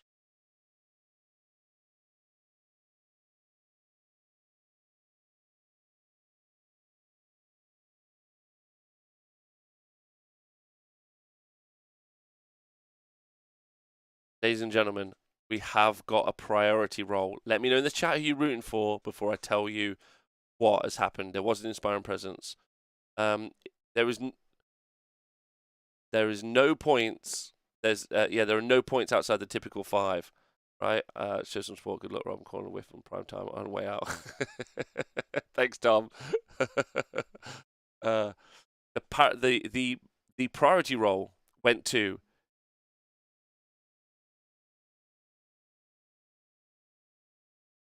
Danny with the Iron Jaws has won the priority roll and has given the turn away. Danny with the priority roll has given the turn away. That's right, you heard that right, everyone in the chat. It's happening. He had the turn and he's given it away. Interesting. Okay.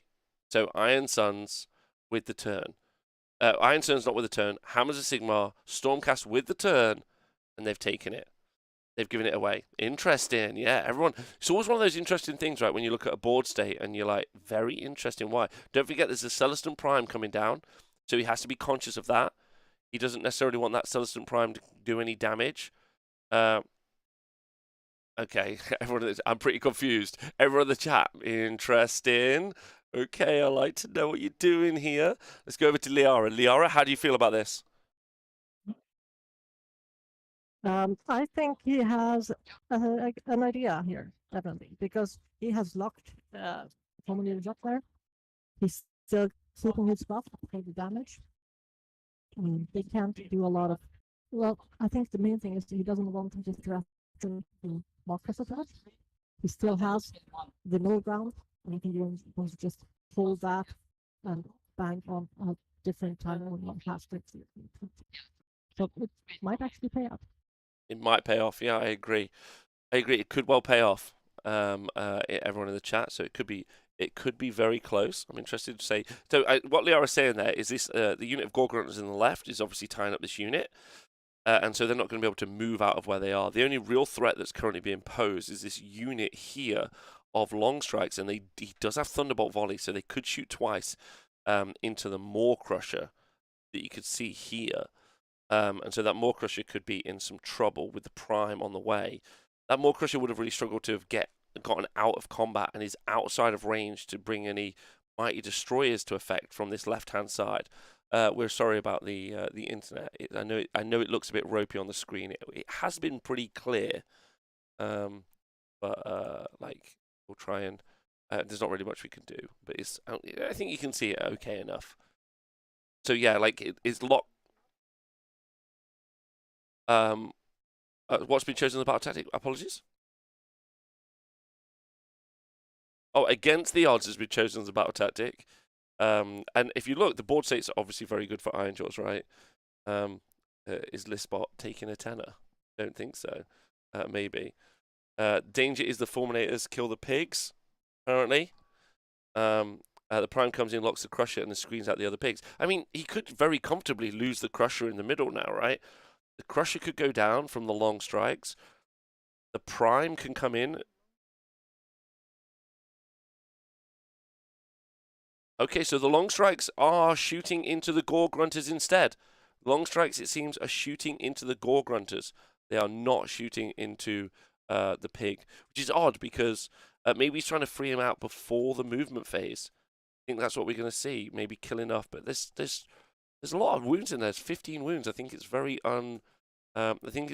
unrealistic for him to kill. I would have definitely put them into the Crusher instead, and then shot again into the Crusher. Because you got the shooting attack from the Fulminators, which is potentially 3d3 mortal wounds, and then you can fight. I don't hate that. Yeah, I mean, it's too many wounds here to kill here, but you can do enough. Yeah, and Teos is also agreeing with me here. I think this is quite an interesting one. Yeah, chat loving it. Chat on tenterhooks now, because are we all seeing something that Danny can't see, or are we all looking at a genius doing some crazy business? That's the real question.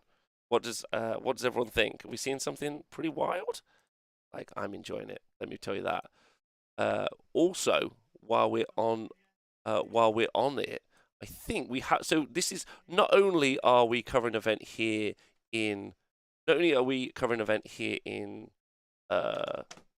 Sweden. We're obviously covering the event here in Nottingham, but that's not the only event that's happening around the world. Over in the Bucks Wargaming Collective, we know for a fact that on a 4-0, Mr. Owen Jackson is playing, and he's just sent us a little video clip. There you can see some members of Team Lit in the back. There's Dan and the Greg, and we've got, and I hope you guys can hear this. I'll play it, or maybe it doesn't. Maybe you won't hear the audio. It's a bit of a shame. Oh, actually, no, I can make it so you can hear the audio. Here you go. There you go. Oh, no. 1 second. Let me make it so you can hear the audio. We have people from, from this event. So Owen's playing against Big Baz.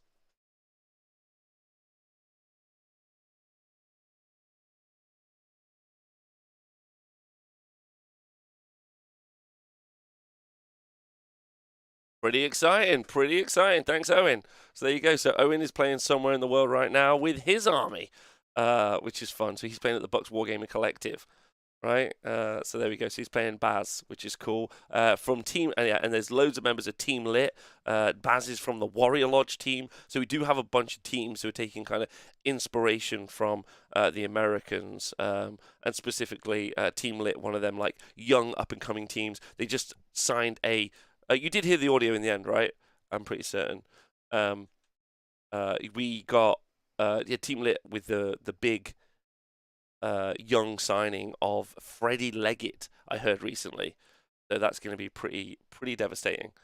Having Freddie Leggett in your team. That's just what I'm going to say. Good. Giving a turn away can sometimes be a game-winning play, but often feels like it's an ouch. I think in the right situations, it's good. It's definitely good on the last battle plan that we just played. So, we'll see. We only lost one Gore Grunter to that shooting phase. So moving into the combat, the movement phase, we're going to move this unit of Vigilers as well.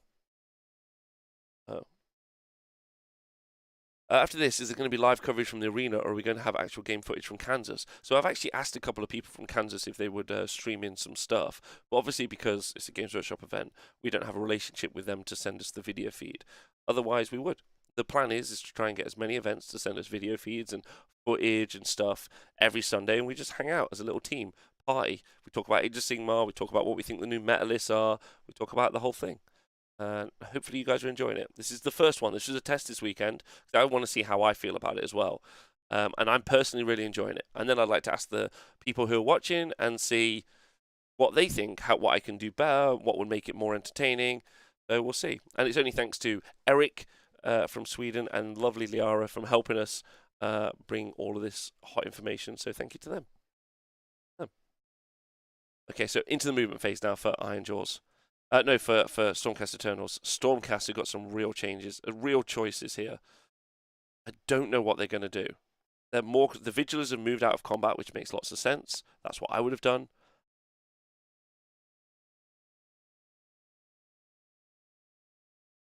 Oh, so are we into the shooting phase, Liara? We are into... So the Fulminators tried to shoot into the Gore Grunters, and they did not kill them. Interesting. Is legate proponent of the Greek philosopher Baphides. he is. Yeah, he's also a big fan of Ligma, the student of. Just like the NFL Red Zone, but for better games, more iOS, more better. Good. Well, I'm glad you're all enjoying it. Thank you very much. I'm going to try hard to bring you more of this as we go on. Whereas the Prime has not come down. There seems to be no Prime on the board, so we're in the shooting phase, which means no Prime has arrived. So I don't know how everyone feels about that, but there you go. It's happened. And now we're into charges. What did we see can I ask, did we see the long strikes shoot at the Ard boys? They can rally on a 4-up. So the long strikes shot at the Ard boys and didn't kill them? It's happening. It's happening in this game, chat. Like, you're killing me here. Like, I don't know what is happening. And don't forget, we're playing Iron Suns. This is not your typical regular run-of-the-mill other Iron Jaws faction, which is called... I can't stop reading Baphides in the chat, so I can't concentrate. Bloodtooths. It is not Bloodtooths. And so because they're Iron Suns, they're going to be able to charge at the end of the charge phase, which means this Maw Crusher, ladies and gentlemen, is going to get to charge over here, or even into the Vigilers. In fact, locking him up in combat would have been a better play instead of keeping them there. Like, because he's Iron Suns, he's going to get to charge. So you can bring the Maw Crusher down here if he wants, which means he puts him in range for Mighty Destroyers on the next turn. Do not know what's happened. I do not know what's... This is a toughie. It's a real toughie.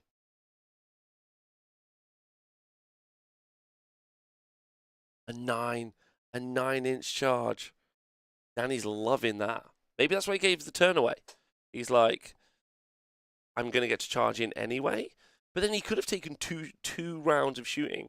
Can I ask if he finest hour the Maw Crusher, please? Because maybe that's why. Didn't finest hour the Maw Crusher. What the hell? This is so many things I was not expecting to happen. Right, the Vigilers. Oh no. So he's also going to try and charge that unit at the top here.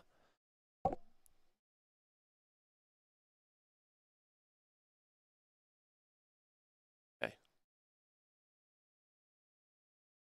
No charges, no charges. Which means the start of the combat, this is going to be a stomp. He's going to stomp the Vigilers to death. Oh no.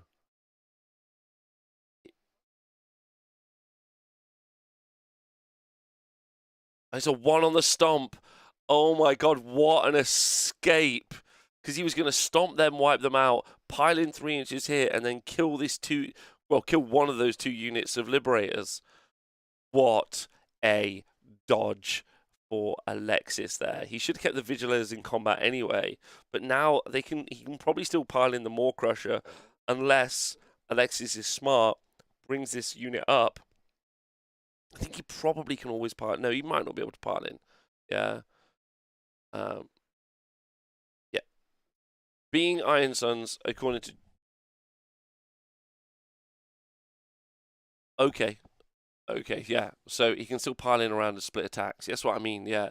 He can still pile in unless he piles in the Vigilers first, which I think wouldn't be smart. It would be smart. Don't forget this unit of 2 pigs or 2 Gorgrunters on the right-hand side. They still have Violent Fury on them, so they're in a great position.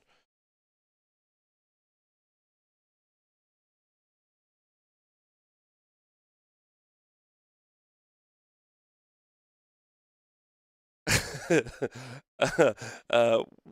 got one more dead Gorgrunter. Thank you to Warslammered Bruce for subscribing in the chat. Number 1 to hang out with me. Number 2 to comment on. Oh, the Gorgrunters are dead. All right, Brucey. The Gorgrunters are dead on the right-hand side. Oh goodness. I mean, the Fulminators did great. Age of something, it turns out. I don't know if he's still listening. Nailed it. He's on the money there. Those Fulminators still alive. Like after that big charge, only lost a Fulminator. Did kill a Relictor, and pinned him in. Solid destruction start where you let them beat you like Homer Simpson until they're tired. It's kind of an interesting choice. Yeah, just keep using my face as a training bag. So you have seen the pile in here, and then you've got this unit of Vigilers in combat. So he's going to be able to fight into 2 units at the same time. Interesting. Very, very interesting. I like this a lot.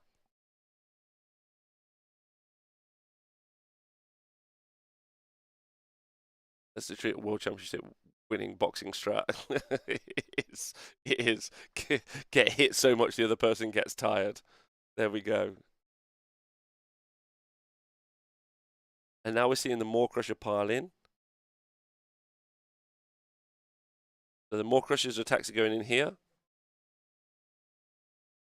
So the libs are going down as well. And don't forget, this is in the top of turn 2, and this is all in the Stormcast turn. All in the Stormcast turn. So Bobbin says Fulminators are great. I like 10 of them. Interesting. 10 is great. Yeah. Yeah. And then there's no other charges. See, the thing is the Gorgrunters at the back of the board are very far out for doing a Mighty Destroyers. So for the 18-inch move. The Vigilers survived. That's actually really, really bad. Because I don't know if they're within 12 inches. Because if they are, that means the Mighty Destroyers in the next turn is going to have to attempt to charge. Don't think they are within 12. This army is pinned in. It's got no objectives. It's got none of the board. But it does have these Fulminators, which are going to be able to come out. But they're not going to be able to do that until turn 3. And you've potentially got a double turn with this Maw Crusher going through. Well, you definitely have got this combat phase. Then the next combat phase with the Maw Crusher fighting into all these units. And then you maybe have got a double. So this Maw Crusher, by giving the turn away, has had 3 rounds of combat. This Maw Crusher has been in combat every round. Yeah.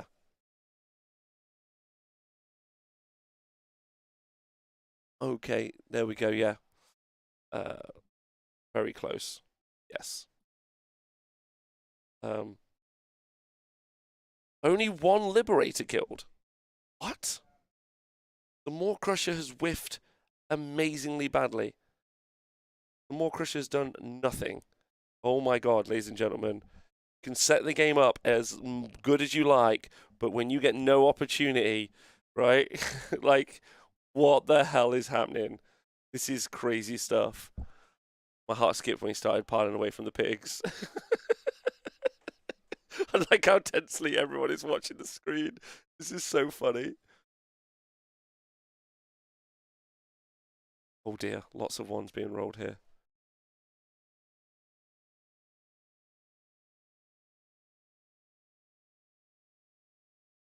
Just doing nothing. Just none of the attacks are doing anything to anyone.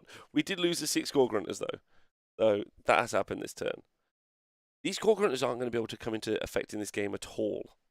Like they're not part of it right now, and they need to be. But I guess he wants to stay near the War Chanter, so he needs Violent Fury on as well.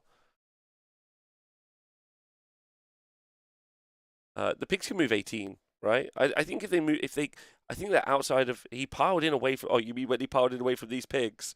Like, like, I mean, he could have been within 12. I'm pretty certain that was 12 before. I don't know how everyone else in the chat thinks, but that might have been 12, which meant he would have only Mighty Destroyers and attempted a charge. So,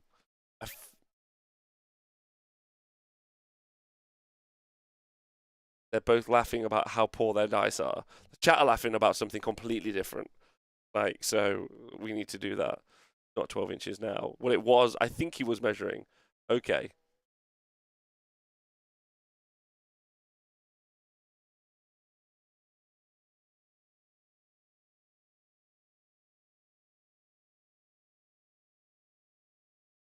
They are within 12 inches. Ladies and gentlemen, it's on.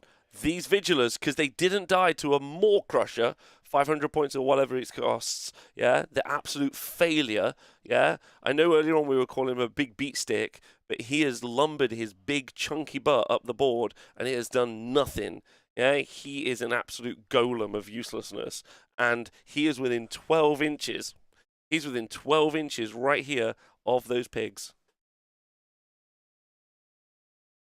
And the Vigilers are heroes. Who knew it? Who knew the Vigilers were heroes? The lore describes them as clad in Thunderstrike armor. Vigilers are skilled archers who fearlessly scout out a path of their brethren.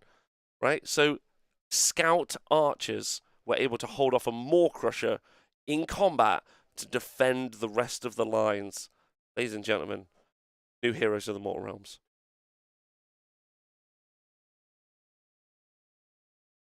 Okay.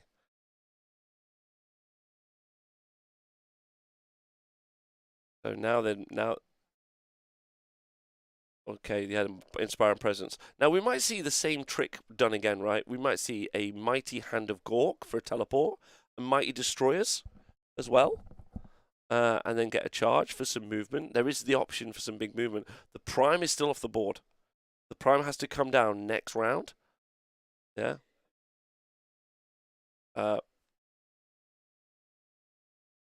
So it's going to be quite interesting. There's a teleport available.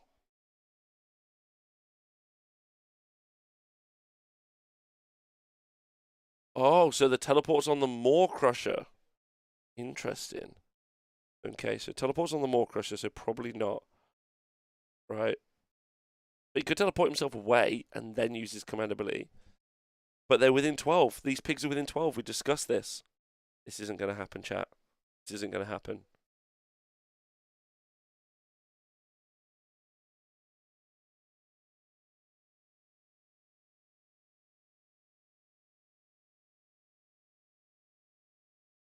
Yeah, so now we're just finding out. So we just chosen our battle tactic, Liara.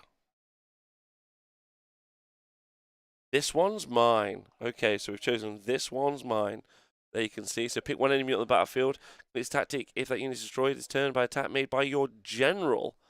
And so I don't know if you. I think those Vigilers are fearing. Yeah, we've heard that it is the Vigilers. Yeah, third time is a charm. Yeah, that's what it's going to need.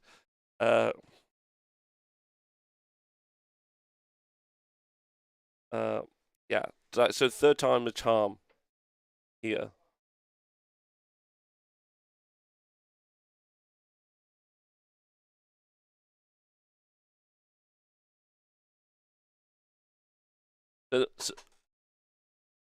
Okay, so the Maw Crusher does now have +1 damage. The Maw Crusher does now have +1 damage, so hopefully he's doing some more damage there. Jacob, why probably not? Teleport away, get Violent Fury, Mighty Destroyers, wreck rubbish all over again. Yeah, I think that there's a lot to be said for like the plays and options available here. It looks like he's decided to Mighty Destroy as the unit at the back. Yeah. True teleport is key. Yeah. Whether or not he's, don't think he's going to get it off, basically. And he has chosen, we know he's going to stay in combat because he's chosen to kill the Vigilers. So, yeah, he didn't miscast or anything. No, he didn't try to cast it, did he? Did he cast? I'd have cast Mystic Shield on the Maw Crusher, probably. We'll find out from Liara if there's a. Is there a Mystic Shield cast on the Maw Crusher?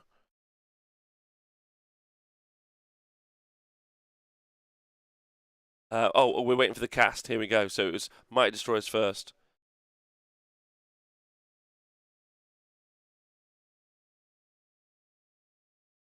Let's go for Mystic Shield. That's the right decision. On a 12, so it is cast. So that Maw Crusher is now going to be on 2-up armor save, which is the correct decision.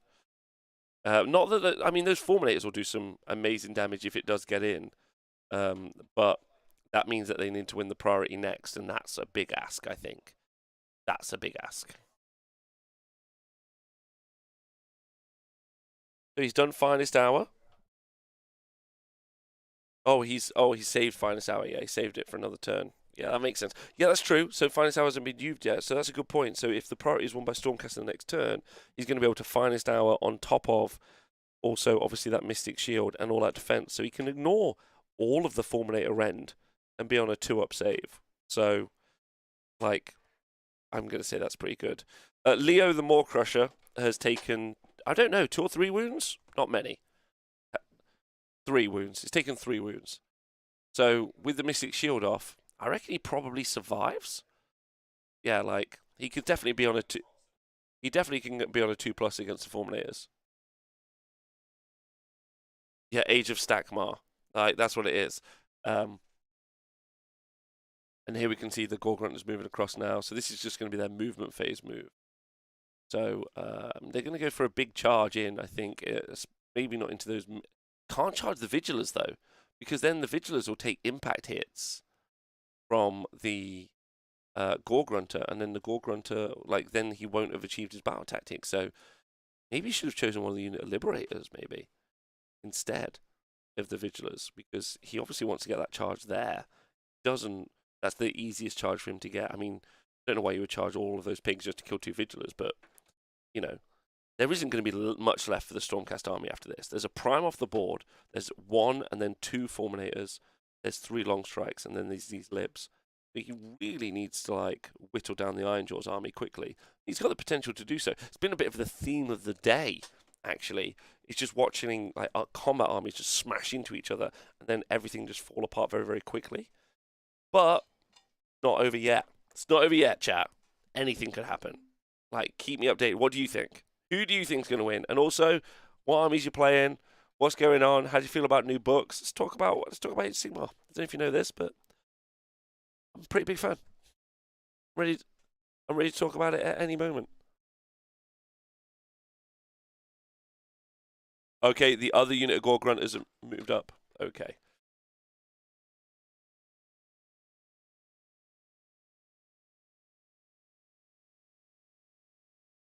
Yes, yeah, he's looking maybe for some impact hits here. So everyone in the chat, he's gained some wounds for killing, correct. Super hyped for new Slaves to Darkness. Me too. Looking very interesting, especially as we've got all the leaks.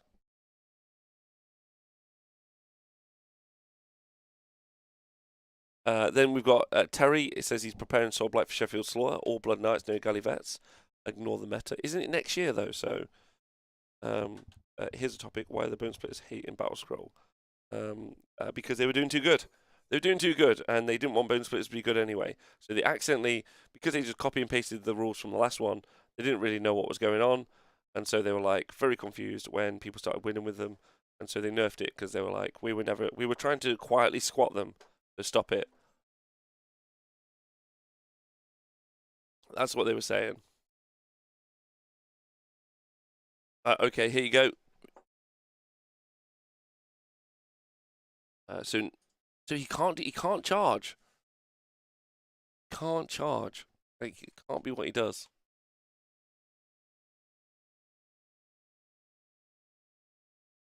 Oh, can we just look at this in the chat? Everyone, just look at this on the screen for a moment. Look at this. Little 1-year-old Jet the baby. Like, just enjoying his first game of Age of Sigmar. Oh, look at that. That's it. That's it. Hello, Jet.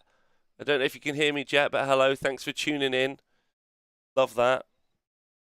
That's why we don't swear here on the deployment zone. This is Age of Sigmar for the kids. Okay, so this unit of Gorgrunters on the outer side has got a 3d6 charge being given to it. So 3d6 charge here. So he's got a big charge if it wants to. Not the Gorgrunters in the center. Looking for the big charge. They're just charging regularly, and he can't charge. He's like put himself in a tough position. No, he's going to charge in. Just can't give them too many impact hits. So he's just not going to give them too many impact hits. I think he just generally needs to progress up the board, right? That's what they do. I think you're right. All babies, all small children are basically destruction players. At heart, mentally, they're all destruction players. There's a lot of Danny's obviously playing his heart out here. Alexis like gave himself the room to be deep struck into. Yeah, Alexis gave himself room to be struck into, and he was in a tough one. Yeah, 1 impact hit. To be fair, if he takes some Sons of Behemoth, he could go 4-1. Agreed. Agree. That's it. All you need. I think the pigs can charge and just tag with that one, let the stomp kill the unit, and then pile away. Yeah, it's going to be interesting. He wants to try and... Okay, so 7 on the charge there, but didn't get it. But a big reroll. So this is the 3d6-inch charge here. A 10, but he's not got around. He really wants to get around here, but he's not going to be able to. That's what he's looking to do. Get into this back unit of Gorgrunters. Not enough. Come on. Like, this is going to be tough.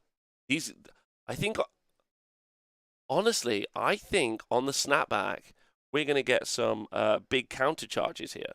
This could be really interesting. This could be very fun, in my opinion. Like, those Fulminators. I mean, it's 3 Fulminators. What can 3 Fulminators really do against all this? Surely they can't do this much damage. Like, I don't think so. I don't think so. But maybe. We'll see. We'll see. So we've obviously been running an event here at the arena as well at the same time.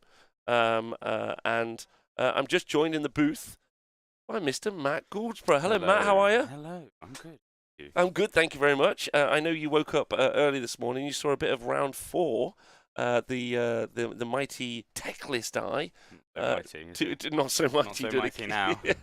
Dead to me. Dead to you. So you've been playing a really interesting list this weekend here at the arena. Mm-hmm. You've been running 45 hex wraiths. Not that many. 35. 35. I apologise. 35 hex wraiths. And how has that gone? Yeah, it's good. It was good until that last game. That was I was sort of a bit of a mental techie game, but yeah, you push it forward, you take it all off. What were you playing and how did it go? So I was playing my Bad Moon Loon's teammate Daniil, with all the screamers in the world. 35. 39, I think, actually. Oh, unsurprisingly, I got the math wrong, but yeah, 39. 39. But it was in Legion of the First Prince. We had a Corn Prince. So I can't really charge with the Arcane Tome. With the Arcane Tome, of yeah, course. of course. They all do. They're all wizards now. Yeah. So I couldn't really charge it. So I had to sort of play a techie objective game. And, we took it to turn 5 priority. And unfortunately, Daniil won that. Or fortunately for him. Fortunately for him. Yeah, so there you go. It's quite interesting because he flies over stuff and does mortal wounds. Yeah. Your army charges over stuff and does mortal wounds. He also does it when he charges. This is the thing. The new Screamers, I don't think people have realised, is that they do the mortal wounds. It's not only... Because it used to be a 5-up as well. Now it's a 4-up. But you do it on any move. Move, run, charge, retreat. So you can do it in a move phase and the charge phase. So and it's, you're rolling 39 dice, 4 ups, 2 mortal wounds. So you're taking about 20 mortal wounds, and then they charge you, take maybe another 20. It's a lot. It's a lot. And then they fight you, It's a lot. It's a lot. Very reliant, though, on that Corn Demon. He's over there looking very smug right now. Very reliant, though, on that Corn Demon Prince, right? Yeah, I think. Obviously, because, we know that that's got a bit of a timer on it now, because we've seen some, the Slaves book has leaked basically, hasn't it? Yeah, it we know has. it's got a timer, Legion, but when that timer runs out, we don't quite know yet. There's a question in the chat. Matt, can they do it on the pile-in? I'd have to check that. I don't think so. If anyone's got the News Inch book, No, it exclusively says move and charge. move Yeah. charge. I think it's on a run as well. Oh yeah, but Yeah. that would be that's a move. I isn't it? don't think it's on a pile-in. No. No, it's a run or retreat. So anything you do in the movement phase, Right. basically. Yeah. So Yes. I think because God forbid, otherwise, I've got 27 screens. Do you like the list? I do. Well, I do. I mean, bump up those numbers. 39. That's numbers, rookie I know. numbers on But I've screens. always been a Zinch player. I've always said it. So his final match, and then I'll let you go, is up against Dom and his Trogs. What's your prediction? Wow. Yeah. That sucks. Because those Trogs are going to wreck him.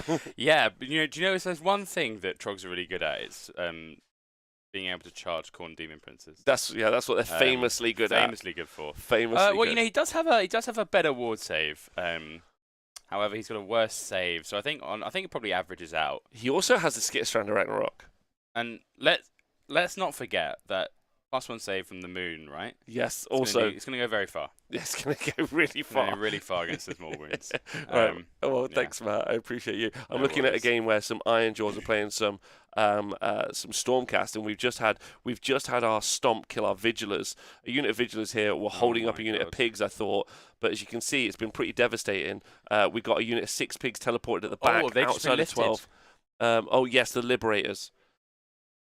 Yeah, we're at the bottom of 2. Bottom of 2, right? Bottom of 2. 6 pigs are gone, but we've lost the Relictor over here. Oh my gosh. And then one of the 2 Fulminators. And so all we've got left at the moment is 3 Long Strikes and then 3 Fulminators. That's all we've got available. They can put a lot of slap back, Who's got the double? potentially? The double is potentially coming up for the Iron Jaws. That is tricky because I think whatever he puts in, then he's going to have to take a hit somewhere. Yeah, what's the score? Currently 9. I think the score is updated. Liara is our table boss. She's being a superstar. Oh yeah. Yeah, and the score is currently updated. Yeah, it's 9-4. 9-4. As you can see. But we've got, obviously, Iron Suns, Iron Jaws have got to currently score this round. So I'm pretty certain it's going to be 9-9. That's the other thing as well. He's going to have to engage with otherwise the Iron Suns will just try and charge. Charge him again. Charge him so again, he's got no choices. He's got I no like Iron choice. Jaws. I like Iron Sun. Sorry, I think it shuts you down more than Bloodtooth. Yeah. I think so. I think the Bloodtooth move doesn't come up very often. Mm. To be fair. Yeah. And I mean, I guess it makes pigs not battle line, but kind of fine anyway.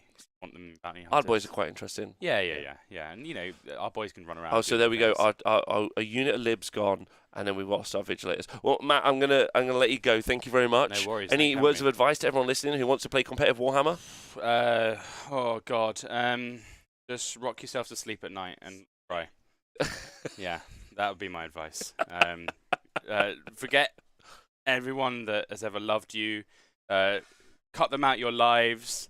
You've got to be like a lone wolf. You've got to like go out into the desert.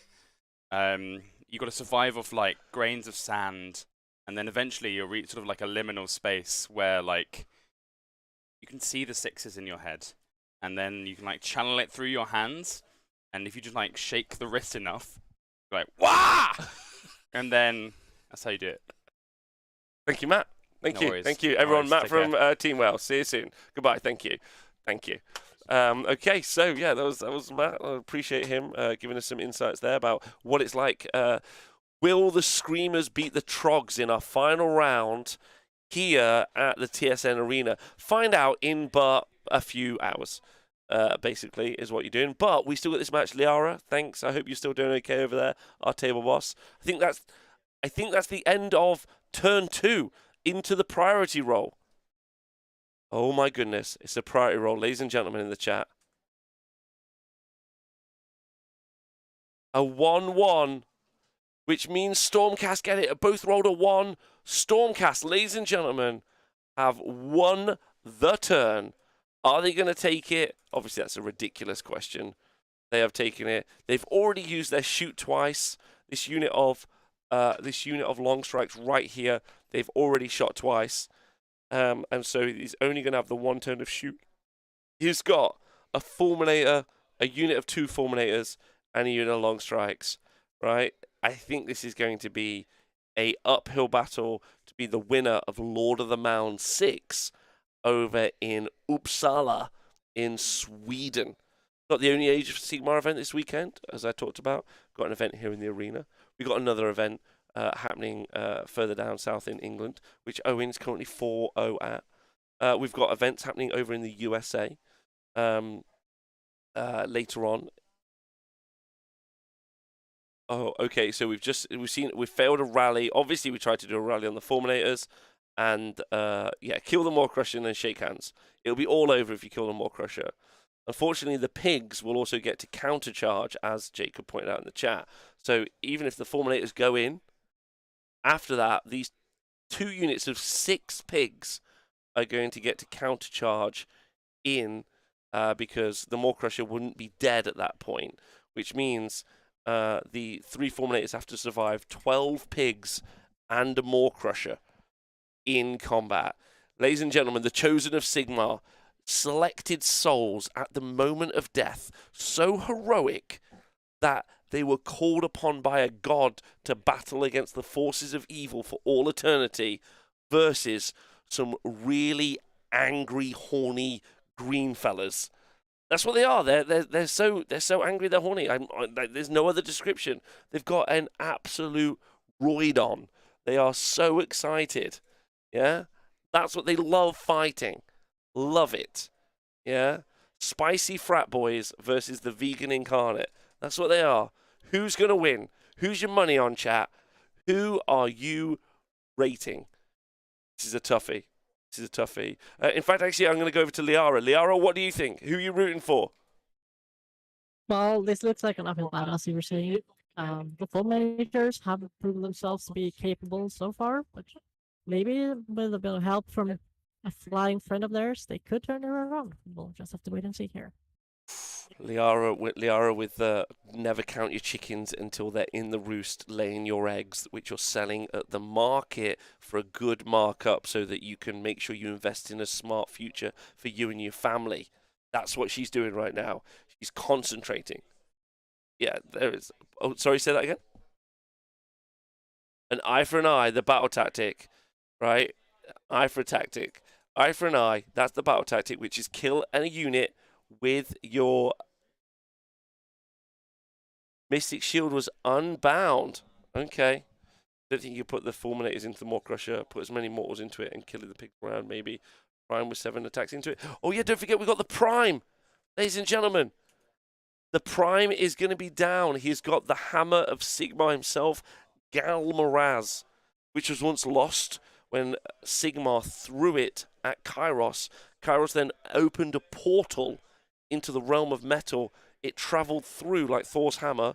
It's not Thor's hammer, though. The lightning god, Sigmar, is not Thor, with the blonde hair, sat on a golden throne in Azir, which is not, again, anything to do with Thor. Not Thor. Not Thor. And he's got Galmaraz, which is not the Milnir, or whatever it's called. Again, it's not that. But through that, yeah. Who is Sigmar? Why is his age of interest to people? Because it's the third age, isn't it? The third age of man. Oh, we just seem to have lost our video signal for a moment there.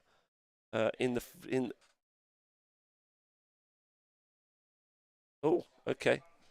We apologise, chat. We'll try and get our. Oh, it's been working all day though. I'm pretty proud of it. First time we've had an issue. Oh, okay. No problem, chat. We're going to try and sort this out. The end of the third age of men. Yes. Where have I heard that before? The end of the third age of men. I can't remember. Why would we be in the third age of Sigmar? Why would they? Well, I just don't know. Okay, so we'll just wait for this. We'll wait for it to get back on its feet. Liara's going to sort this out for us in a moment. Don't worry. Don't stress. I'll just hang out with the chat while we're doing it. Hello, chat. Got myself a cup of tea. I've got my Slap Chop t-shirt. I'm ready to rock. The feed is not back on. You might have got a different URL, though. So don't worry. It's great. Chat, just give me a moment. I'm just going to fix that URL for everyone. what we're going to do. If you just message it me, then we'll sort it out. And then it'll be good. Is there a Slapshot mug or the Honest Wargamer hat? Yeah, they're all available. All of those are available in the handy link about to be posted by Jacob Berry in the chat if you want any of those things. The stream has only died for the first time, so don't worry, we've got this sorted. I'm going to fix. Oh no, the stream's already back. The stream's already back. Didn't even need to put anything new in. There we go. Although we've lost the dice tray one, maybe. Oh, perfect. There we go. So we're back already. Look at this. Look at the power of Sweden plus England. We should form some sort of union, is what we should do. Some sort of union across Europe. I don't know what we would call it. The European tribes or something. Something good. I don't know what his name would be. It's all working again. Thanks to Liara. Can we all get some love for Liara in the chat, please? For the tech support and doing a phenomenal job. Thank you so much. Right, okay, so we're back. Right, it looks like the fulminators, our single fulminator has moved to the top of the board. Our two fulminators have moved to the middle. If anyone has just joined us, let me catch up and tell you exactly what's happened in this game so far. How did the game start? Well, Danny with his Iron Jaws, he had choice on who went first. He put a line of 3 different units of Ard Boys. That's right, in the middle. And he had 3 units of 6 pigs at the back with a big old Maw Crusher right here on the top left-hand side. So this is a little M. And then we had some screening units of Liberators. We had a unit of Vigilers here, and then we had 2 units of Long Strikes with 2 units of Fulminators at the back, backed up by a Lord Relictor and a Battle Mage with a Prime off the board. In the first turn, we had a unit of Vigilers move over here in the center, and they shot over and they killed, along with the Long Strikes that were here, they killed a unit of Ard Boys. These Long Strikes were out in the middle. Some Aether Wings held this objective. The Vigilers held this objective. And in the very first turn, we saw a unit of 6 Gore Grunters teleported across the board. They then Mighty Destroyers within 4 inches. They then charged in. They killed the Relictor and not the Battle Mage. And they killed 1 Fulminator. That's all they did. The Maw Crusher moved into the middle, didn't kill all of the Vigilers. The Aether Wings at the top did die. Then the priority roll into turn 2 was won by Iron Jaws, and in a surprising move, gave the turn away. At which point we saw some shots come from the Holy Command on our unit of. We also lost in the previous turn. We lost a unit of 3 Long Strikes. So the other unit of 3 Long Strikes that was left, they shot into the pigs. Then they decided to split fire, and then they shot into, in the shooting phase, into some Ard Boys at the top. Both players seeming to forget that the rally on those Ard Boys at the top would be on a 4-up, but that's fine. The Gore Grunters at the back then died, and then the Iron Jaws turn, they just brought these pigs to where you see them now with the Maw Crusher in the middle. So we're now in a position where we're into the priority for turn 3, and the Fulminators have got the Stormcast Eternals have got the choice. We've brought the Prime down at the back. We've moved up 2 Fulminators. We've moved up another. We've got lots of charges. I think everyone's saying that he's going to try and avoid the charge into the Maw Crusher and charge around. And the Prime potentially is going to go fight the Maw Crusher. He's been in the sky for a few turns, so he's going to have 7 attacks. Can he kill the Maw Crusher? The answer is no. Because he's got... Liara, can I just check that the Maw Crusher's got Finest Hour this turn?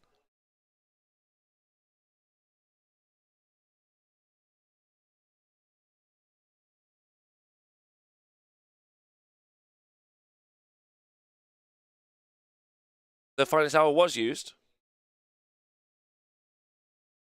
Oh, it was used in turn 1, so there is no Finest Hour. That just means he's going to be on... So Galmoraz, a hammer, is Ren 3. And so he's going to get +2 his save, +1 from Mystic Shield, but then also +1 from All Out Defense, which means it's only going to be Ren 1, but that means it's going to be a 4-up save. But as you know, Galmoraz is damage 3. So a couple of... So say that again, sorry, Liara?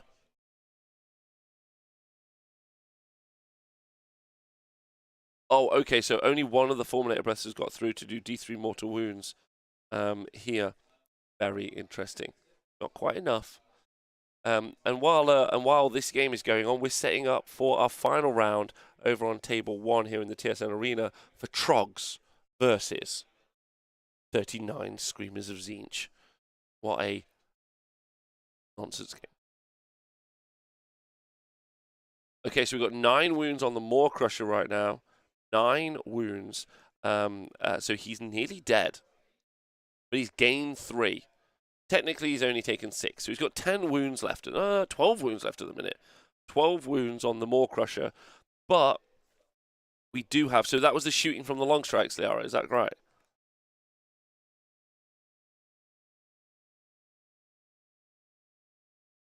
Okay. I mean... Oh, that was just from the Fulminators. The long strike's not shot. Oh, my God.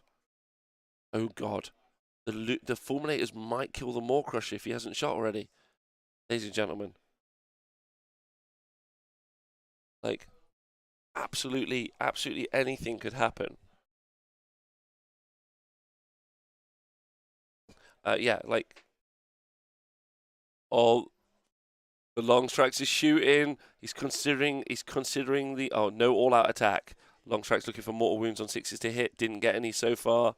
Heartbreak Hotel. 2 6s though. Okay. 4 more damage going in. Okay, so he's got 8 left. So definitely the Prime can lift up a unit. Definitely the Prime can lift up a unit. Now he has to decide what he's going to do with his charges. The Battle Mage is making... But the 3 was not enough. That Battle Mage is clearly doing this charge to make it so that there's no counter charge. Oh my goodness. Like, so that you couldn't take that. That's a clever play. That's a clever play. That's pretty heartbreaking. He's gonna have to re-roll it if that's what his aim is. He has re-rolled it. He has re-rolled it. And it's a 10. So he's locked up the Maw Crusher at the back, but this is pretty devastating. So this means that if he fails any of these charges on the Fulminators, he's going to really worry about it. Okay, so he's got an 8 on the first Fulminator charge. He's in a great spot there. Absolutely no worries. Okay, good. All right, okay. I'm not too stressed about that. Yeah, I don't mind it being an 8. It's gone okay.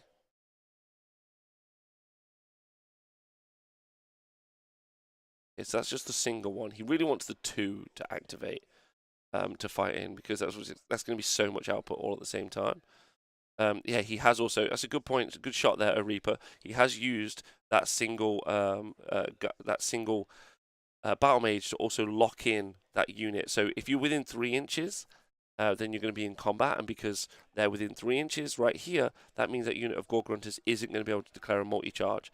So he's locked in. Alexis playing some really solid Warhammer, trying his hardest to get himself out of here. It's going to be pretty key.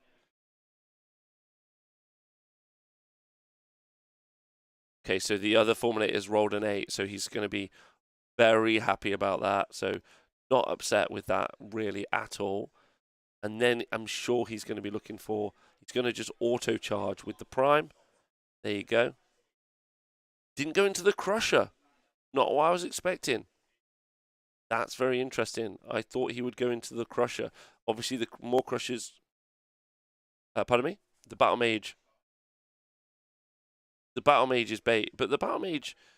So if he stayed outside of 3 inches here, if he stayed outside of 3, then when this piles in, he's going to have...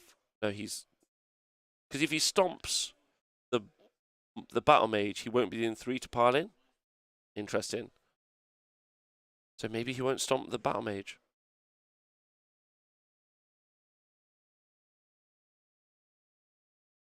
Yeah, that would be really interesting. But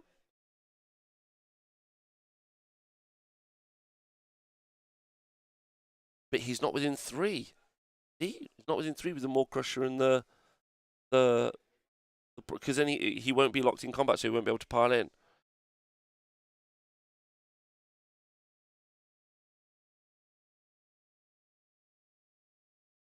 Yeah, it'll be interesting.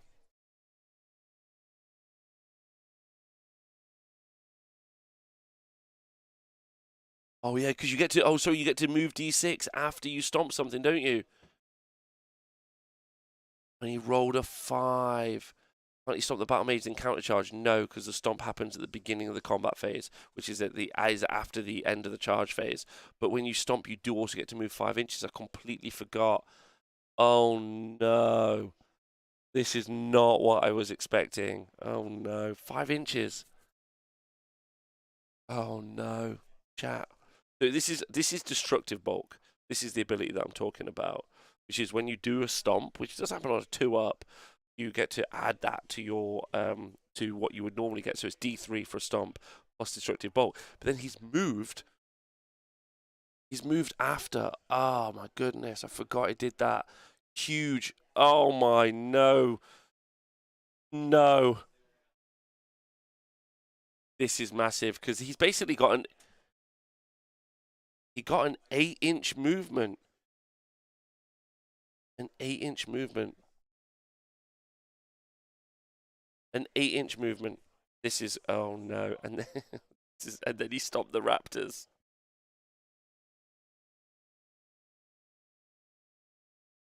Okay. So this is just to say okay, so he has stomped because the Maw Crusher is bracketed, then he needs to check what the modifier is on the stomp. Oh no. So only 2 mortal wounds. He kills one of the long strikes. He's gonna I would just pile him with a prime and just send the Maw Crusher to heaven. He's got to. Like he just has to, right? Yeah. Stomp is at the end of the charge phase. When does Einstein's charge happen? At the end of the charge phase, right? But same time. But they obviously aren't carrying it on. So maybe there's a very unique and detailed interaction there, which isn't covered in the rules. Or maybe is it because it would be based on because it's the end and then the end again. The end can't keep going on forever, right? Can't be end then end then end.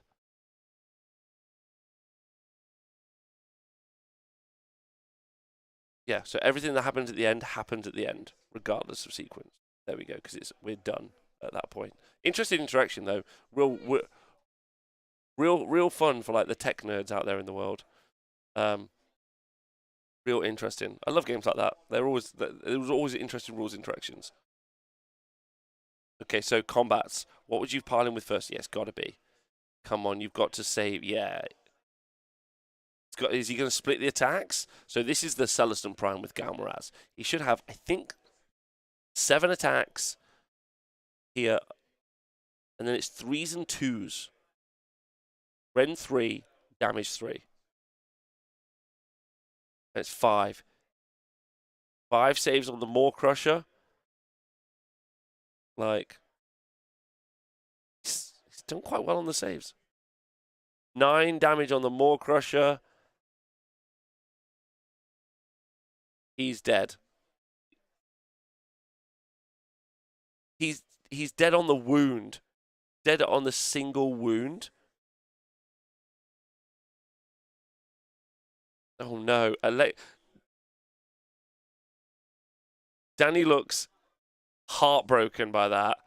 Absolutely heartbroken. He was like, no, not Leo. Not Leo the Maw Crusher. Bring it back.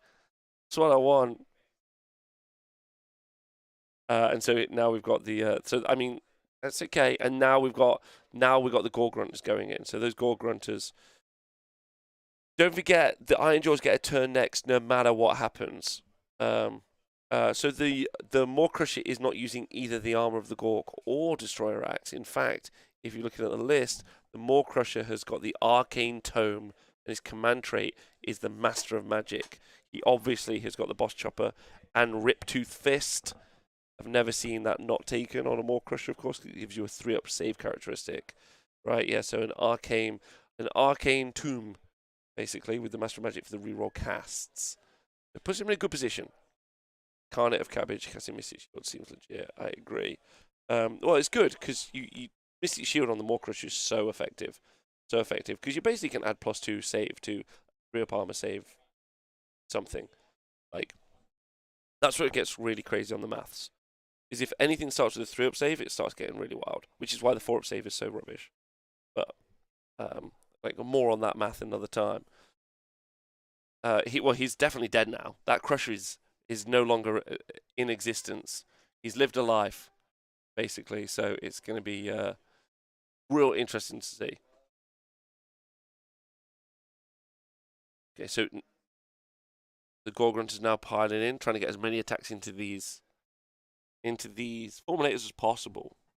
Fulminators have got 6 wounds apiece on a 3-up armor save. There is Ren 2 on the Gorgrunters. Their Ren 2 base. It's crazy good. Absolutely crazy good. Even when they're not on the charge. Good when they're not on the charge. Which is just weird, if I'm honest. Oh, shout out to Dabbod Napgod in the chat for buying a shirt and a hat. Let's go on his Wargamer crew. Love you. Okay, so all the Gorgrunters are fighting. Four Gorgrunters, sorry, fighting.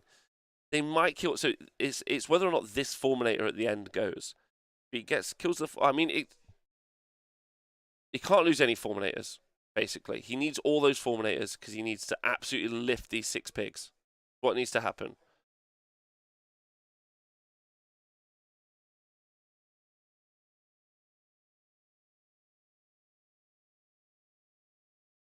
This is going to be rough because, like, next turn, these 6 pigs are going to have to go in here. Very close. This is very close. Like, honestly, chat.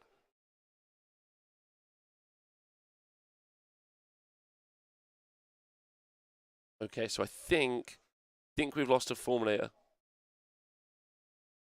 The lone Fulminator survived, and we took no damage on the other Fulminator. Oof. The lone this is turn 2. This is the bottom. No, this is the beginning of turn 3. This is the beginning of turn 3, chat. So here you go. Catch you up. Exactly. There's the overlay. You can see. So we're at the bottom of the top of turn 3. Yeah, top of turn 3. We still got the bottom of turn 3 to come.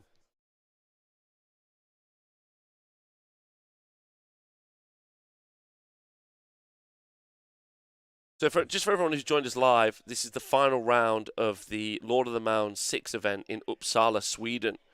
Our table boss is Liara, a member of the Swedish national team. She's given us all the updates. We've got Danny playing Iron Suns and Alexis playing Hammers of Sigmar. So Stormcast Eternals versus Iron Jaws. The battle plan that we were playing went back down. Went back down. I'm pretty certain. Yeah, went back down, which was us. Which are 6 objectives, which also means if you look, the players were deployed in lengthways. So we were deployed over here. Iron Jaws were deployed on that side. Our Stormcast on the other. The Iron Jaws gave the turn away on turn 1, and they went for a big first turn alpha, which kind of picked up some of the key pieces like a Relictor, and also managed to get a unit of 3 long strikes. But since then, they also lost a unit of 6 pigs in the return. Oh wow, he lost both Fulminators. Talk about a swing. Two Gorgrunters couldn't kill 1 Fulminator, but the other 2 killed both Fulminators dead. 3 of them. Oh, sorry, 3 of them. Oh no, that's a disaster. Like, because they haven't swung yet. Because of maybe a misplay. What happened with Alexis? He charged in. If you've just joined us, he charged in a Battle Mage of Gur. Battle Mage of Gur with a monstrous action was stomped. After the stomp, he moved 5 inches, was able to stomp one of these 2 long strikes, or 3 long strikes, sorry. So then Galmaraz and the Celestin Prime had to lift up the Maw Crusher. Heartbreaking moment. Because then he didn't get to activate his Fulminators, and therefore he's lost just 260 points of incredible output on the charge. That's heartbreaking. Yeah. Like, Danny needed that for him, and then Alexis needed that not to happen for him. The Fulminator's gone down, and the Fulminator's killed 1 Gorgrunter. Like, next turn, like, Galmaraz can... the Celestin Prime can definitely lift up these 4 pigs, but he really wanted to lift them all up now, and then the Gorgrunters come back in and charge because Iron Jaws get a turn next, no matter what happens. and Ironjaws actually own more objectives. Yeah, Ironjaws own this objective, this objective. They own this objective, and they own, yeah, these 2 objectives here. So they're huge on the primary. And so the board state needed to really swing back.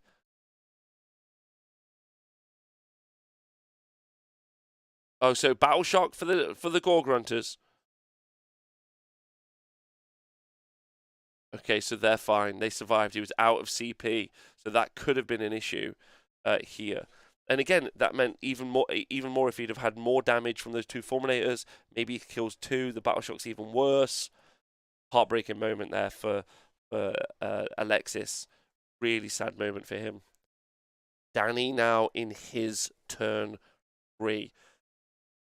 I think that we only got 3 points scored there for Alexis, so that it's already 12 points to Ironjaws, and they as of yet haven't had their turn 3.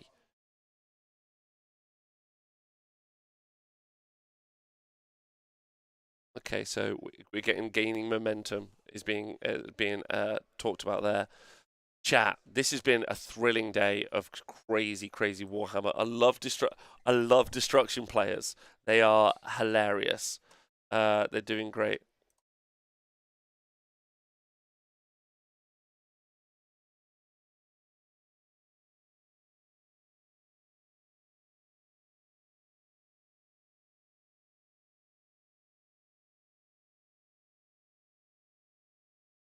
Okay, so yeah, just all the objectives being controlled there now by Ironjaws.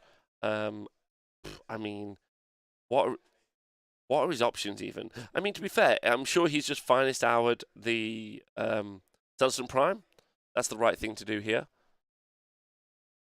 The Celestin Prime at the top, finest hour, takes him to 2-up save, 4-up ward. Like, it's going to make him pretty tanky, get him surviving. Come on, Celestin Prime. Then he's going to send some pigs to pig heaven. Is what he's going to do. He's going to absolutely give him a beatdown. Gaining momentum has been chosen. Thank you, Liara. So gaining momentum has been chosen as our battle tactic. Oh no!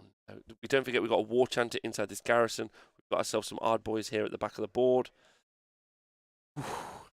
This is going to be very close. But okay, yeah, finest hour on the big guy. Okay, so Celestin Prime got finest hour. He's got some okay options. Okay, so the war chanters here are buffing themselves. That's one of my favorite plays, like late game for Ironjaws. When they get a buff, they get big buffs, right? They get that huge +1 damage buff onto them, and then they just do great from that point on. Like, just real fun stuff, in my opinion.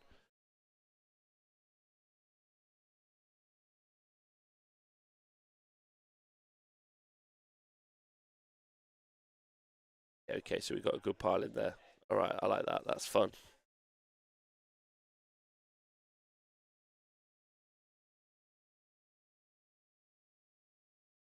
Okay, nice. So he's just looking. It's just some interesting measuring. Do people not use tape measures anymore? What is this? Some trigonometry happening on the board. Get this man in a boat. He'd make a fine sailor. Chart me a course to victory here, Danny. That's what I need. Okay, so there you go. Okay, so just hearing that Danny's an old War Machine player, so he's used to having all these sticks to measure, doesn't really tend to use tape measures. Interesting, thanks for the information, Liara, that's really cool. Because he did that fluidly. Like, I was very impressed with that. Like, I don't think I've seen him use a tape measure, actually. He's only been using sticks, which is quite fun. Gore Grunter's moved 9 inches, though, so this is helpful. He might not own a tape measure. He's doing everything. He's doing everything with a stick. Amazing stuff.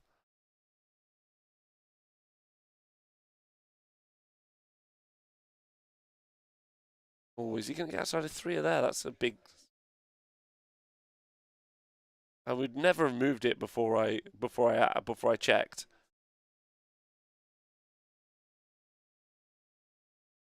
Like,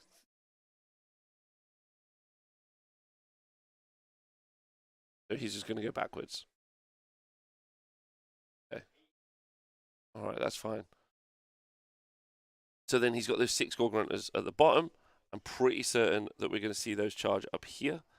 They're going to, I guess, maybe try and do some impact hits into the long strikes, and then all of those attacks go into the guy at the top. Even the measure in this game has a layer of drama. It's been a really exciting day. I just want to thank Eric and everyone in Uppsala, and Liara especially, for bringing us all this great footage so we can have some fun games of Warhammer to talk about. Hope everyone in the chat has enjoyed it. Do let me know if you have. And if you do like it and you'd like to support the show, then you could subscribe here or join our Patreon for the T Sports Network if you'd like to see more of this stuff in the future. It took a long time to set up, as you can imagine. And then obviously also streaming for the whole day. So if you'd like to support the show, I'm not going to mind. Like, no one's going to mind that.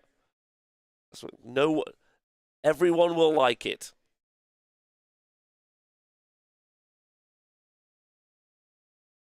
Okay, so we've got another 3d6 charge coming in here.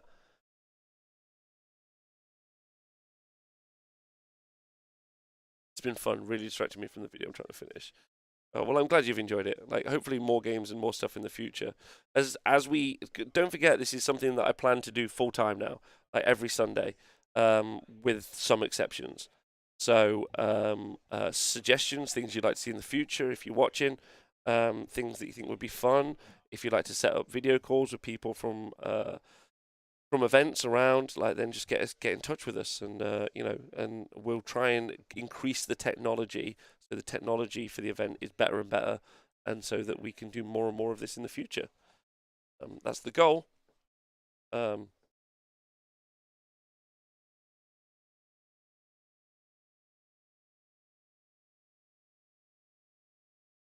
of the things that long strikes all dead from impact hits. Long strikes all dead from impact hits, and look at that, he hasn't even tried to go into the prime. That's quite interesting.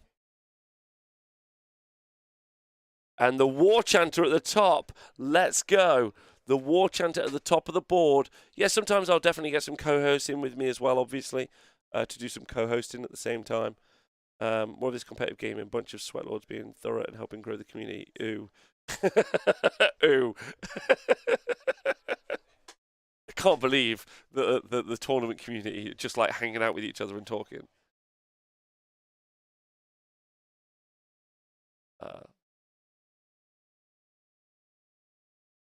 The War Chanter whiffed. The War Chanter didn't kill anything. Oh no, heartbreak! Come on, he was our guy. Yeah, Wallalo, the War Chanter. Wallalo. He did no damage. He's not a priest though, so I shouldn't do any Wallalos. He did no damage. Absolutely none.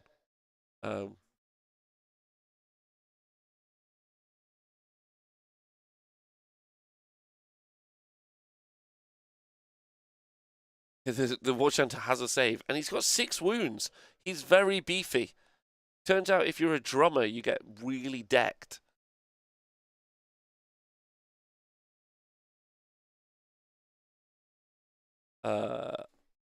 Hey, thanks to Bob Jarvis over on YouTube for saying hello. Thanks to all of our YouTube dudes tuning in. Pretty fun. I know there's not many of you, but it's great that you're there.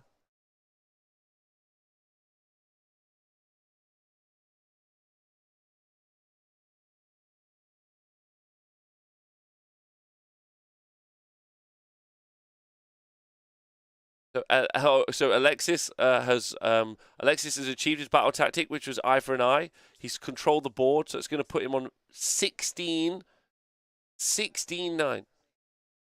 Oh no, Danny. Sorry, no, correct. Sorry. Danny and the Iron Jaws have just scored 5 points, making it. Oh wait, is that right? That's definitely right.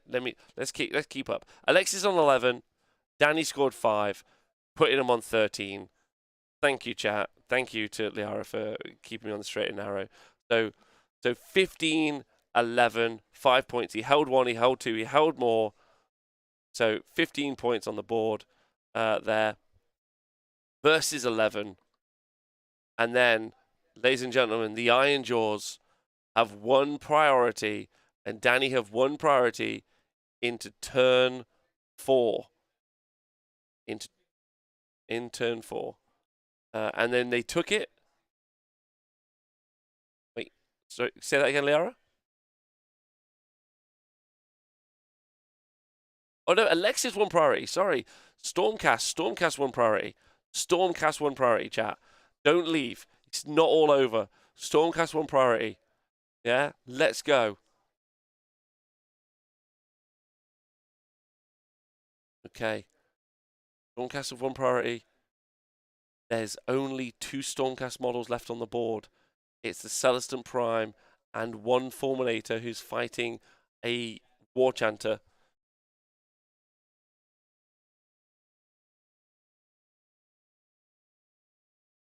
Say that again, sorry? I was just waiting for the battle tactic. Okay. So he doesn't have a lot of board presence.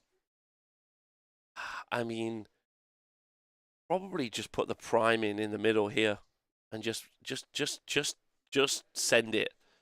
Just a Celestant Prime. Yeah, that's the Celestant Prime.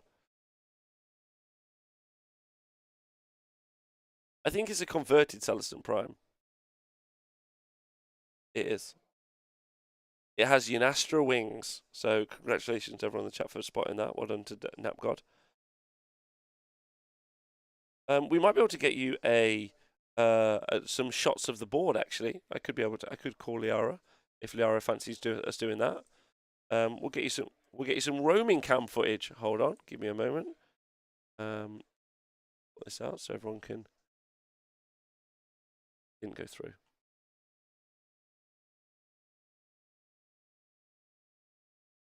And we'll get you some close-up shots of that. Oh no, or not. Call me, Liara, when you're ready.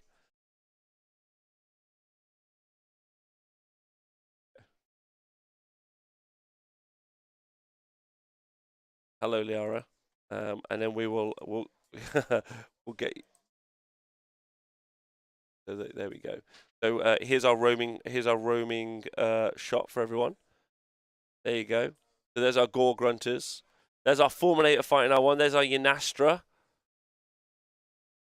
Fab. There's a Unastra.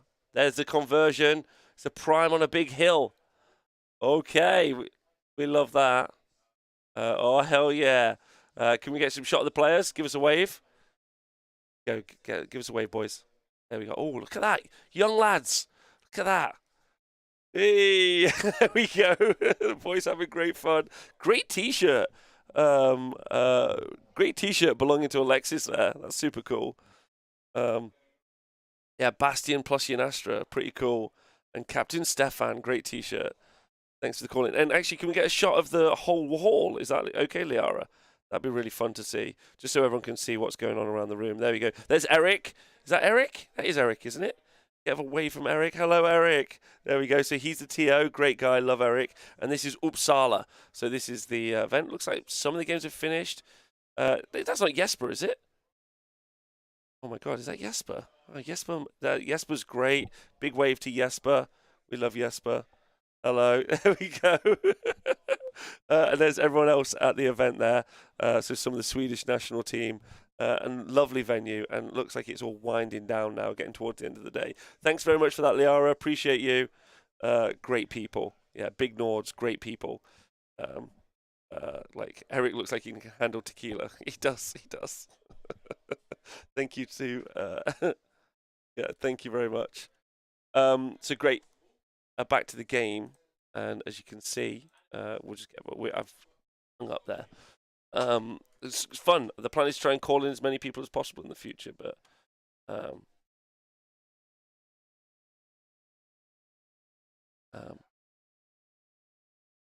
love this. It's great. Can the Stormcast still win? And Grand Strategies. The Grand Strategies is no place for the weak for the Iron Jaws, and the Grand Strategies for them is also no place for the weak. So I'm not sure that. Yeah, I'm not sure they can win, if I'm honest, but I'm willing to wait it out. I'm enjoying talking with the chat. I don't think it's Unastra's wings are very different. C Prime don't whiff. So So potentially we could see some big damage. Yeah, the C prime is a big threat. Like, he definitely can wipe out one unit of pigs, but he has also moved to the top of the board. Don't know if anyone else has noticed this, and isn't in the middle. So, like, it's a toughie. Like, so the prime is now at the top. So the Stormcast Eternals player is down 4 points. He has only got a single Fulminator and the Celestant Prime left, but the Celestant Prime was up in the heavens for 2 turns, so it does have 7 attacks. But his board state is pretty weak. Ultimately, there's a unit of 6 pigs here. There's a War Chanter here. Another 6 pigs, although that unit of 6 pigs I originally said was 4 actually. There's another War Chanter at the bottom. There are 5 Ard Boys over there. And then we've just seen the Prime do some shooting. So, yeah, got to keep the Fulminator alive for the grand strategy. So that's why I've seen it retreat. This is turn 4. This is the top of turn 4. So I think it's very unlikely. I do agree. So,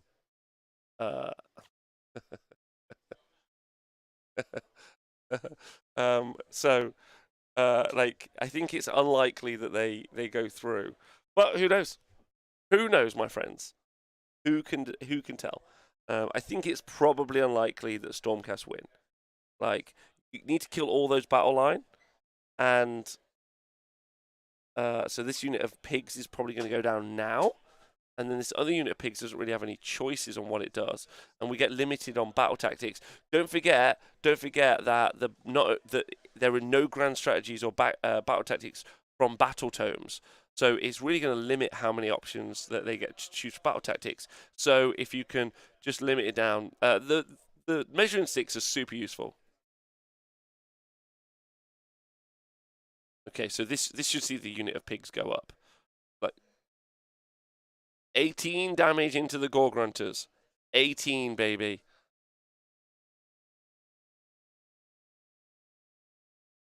They are all dead.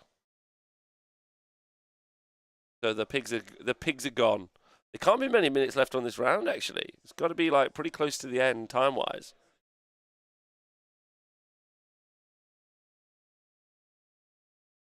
Oh, and we've got hold 1 and hold 2. This top right objective is belonged to Stormcast for a while. So it's going to be 2 points. That's 4 points. So that's not bad. Alexis right now has brought it back. That's going to be 4 points. That's 15-15. Although Danny's going to score 3 straight away because he's going to hold 1, hold 2, and he's going to hold more.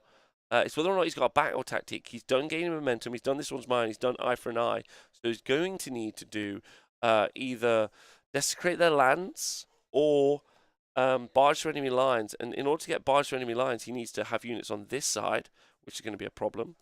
Desecrate their lands means he's going to have this unit right next to here. And so whether or not he gives up the board space, like this is tough. This is genuinely very interesting. Genuinely. Like, this is what you get very limited in options with battle tactics very quickly when you only use the ones from the battle pack, the Galette battle pack, so the GHB. When you give them all book battle tactics, some armies who have access to loads just can do absolutely anything that they want, in my opinion. So we got the last priority now. Here we go. Oh, sorry. Oh, we're still looking at his turn. Sorry. I was like, oh wow, he took a very fast turn. Yeah, bottom of turn fast. That was so fast. Barge has been called. Barge to enemy lines. That's a great question, Age of Something. Something to... Liara, can we just check? You know how he... Interesting one. That's okay, don't worry. Yeah, it was just the... Yeah, no, we know about the territories. It's just... I was just wondering, had he gained control of the top right objective in the last turn, or did he have it the turn before? Oh, because Danny retreated off it, so that's how he held it, but didn't score it. If that makes sense. So he gained control of it, but not on his turn. There you go. Thank you very much, Liara. Great work. Again, I just wish all table bosses were just world level players. It just makes everything great, easy. So appreciated. Okay, so the Gore Grunters are coming over for the fight. The Gore Grunters are coming over. Yeah, this is going to be interesting. Do you think that they're going to be able to take out the Celestin Prime? He's going to have a 2-up armor save. They're going to be Ren 2. So you're going to 4-up armor, 4-up ward. Now or never. The chat are asking, Liara, is there anything you're not good at? I'll put the audio on so you can tell them. Humility. Humility. She's not good at humility. There you go. That's her answer. Thank you. Thank you.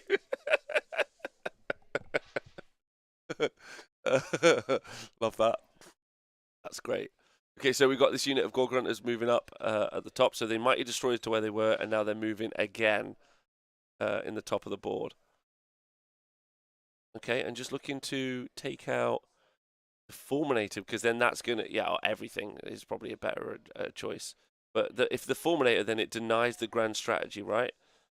And I think that has to be the key point, because he wants to keep those battle line units alive. Yes. Yeah, so it's definitely going to be the Fulminator. Definitely going to go for the charge there into that. Thank you, everyone, for joining us live. I hope you've enjoyed today. This is our first test of Objective Zone, where we call in events from around the world. Eventually, I'd like to call in multiple events from around the world. So that's kind of the scope of what we'd like to do. Be live all day, have some commentators in-house, not just me. Have a couple of people, rotate through some people, have some fun, call in people from all over the world, and really build a kind of community doing this. So that's the kind of goal in the future. So if you'd like to get involved, help out in any way, definitely could do with people like organizing content and Discord and all those other jazz bits. So do let me know. And obviously we're just doing it for Age of Sigmar. So yeah, thanks for tuning in. Really makes me feel great that you've tuned in and you want to support what we're doing. And thank you to. So the Gore Grunters are into the Fulminators at the top. Thank you to Fisher Painting for resubscribing.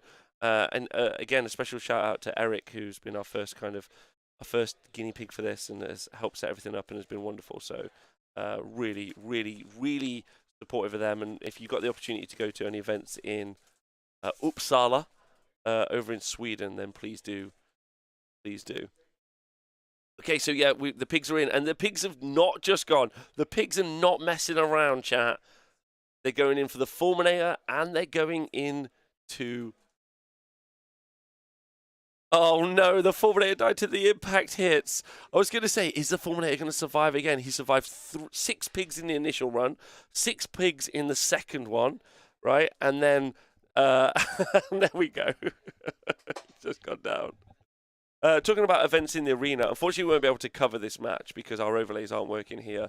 But look, we do have 39 Screamers being played by Daniil from the Bad Moon Loons up against Trog on the top left-hand corner. This is Dom. Dom's really wonderful. He's been playing a variety of different armies, been playing them super well, but he's running the Grim Scuttle Tide sub-faction for Gloomspike Gitz, and he has got a bunch of big trolls here. He's even got a Skitterstrand of Ragnarok in his army, which he's using a 3D print instead. But yeah, I think this is going to be a tough match for Dom because the Khorne Demon print in that army means he's not going to be able to charge any of his units in, which is basically the only way he does damage. So we'll see. Yeah.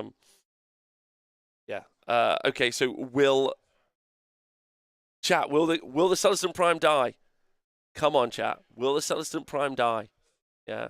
Yeah, the spider one, Zuckernucker. Yes, because he's got a Skitterstrand of Ragnarok. I don't know what to tell you. It's nonsense behavior from Dom. He's doing some crazy things.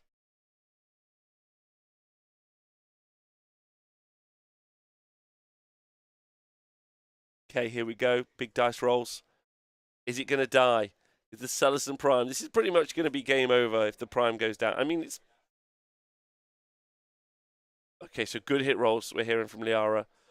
Good hit rolls.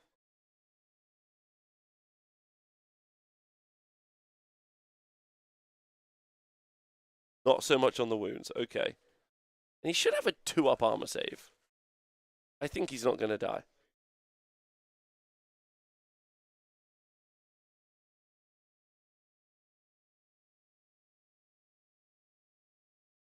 Wow, 2 damage. Only 2 damage. Those pigs are going to get slapped back. They're going to get sent to... Yeah. They are having a great time. Prime is going to beat them up. He's going to send them to piggy heaven. 5 saves. I think that goes straight through. Pretty certain. Is that going to be 15? Oh, yes. 2 more damage from the piggies. Okay, yeah. 4 damage from the piggies. So the Gore Grunters have done 4. The Orcs on top did 2. Sorry, they did 2. They both did 2. And then Impact Hits did some. Oh, he's down to 2 wounds. Sanderson Prime nearly died. Only 2 wounds left. Whew, boy. Oh, boy. But he's alive. And he's the only model left on the Stormcast. Okay, so we've lost... How many did we lose? 2? 3 pigs. Wow. Okay, 15 damage. Going through there.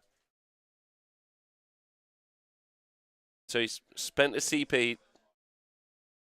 Okay, so Inspiring Presence, no Battle Shot to worry about, 3 Gore Grunters on the board, Celestin Prime with 2, yeah? Like...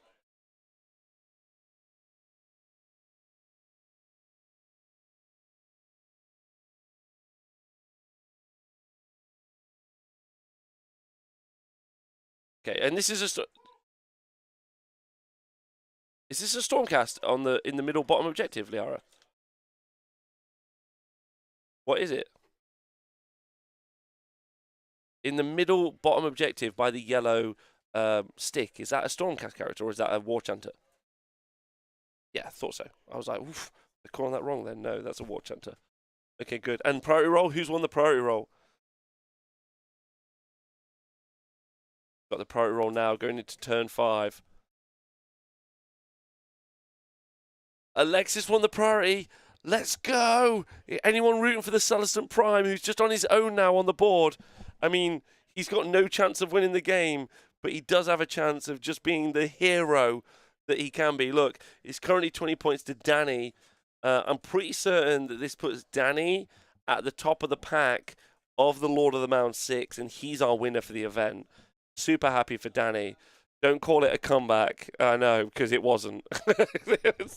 It was never a comeback, which is interesting because we've seen this twice today. We saw a huge, big strike from Gear in round 4, which didn't pay off into the Lumineth Realm Lords and their mountain army with the big Avlanor and all of the Stone Guard in Eumetrica. And in this one, we saw the Gore Grunters do the work into Stormcast. Gore Grunters are pretty good. Sorry, Ironjaws are pretty good in Stormcast. They do Mortals. They've got great Rend. Like, they're a good matchup for Stormcast. Like, I think they keep them pretty honest.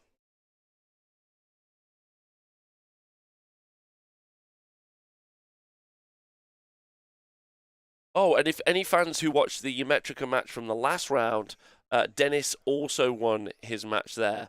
So that probably means Dennis will get second place, but Dennis has also gone 5-0. So this will be a Danny in the Ironjaws 5-0, but it'll be a new book Lumineth Realm Lords on a 5-0 as well from the previous round. So that's pretty exciting, right? Danny used a measurement tape. Oh no. Triggered. Like, how could he have? Yeah, I thought he was Danny of the Sticks. That's what they called him. Yeah, double down Danny with his stick machine. Who knows? So yeah, this is going to be a win for Danny, and then that means our 2 5-0s are new Lumineth and Ironjaws. Pretty interesting. And there was all Stormcast. Where is the list bot? I don't know where the list bot is, Jacob. I'm gonna bring. I will sort out the list bot at some point, but no, not that. You can't have that link.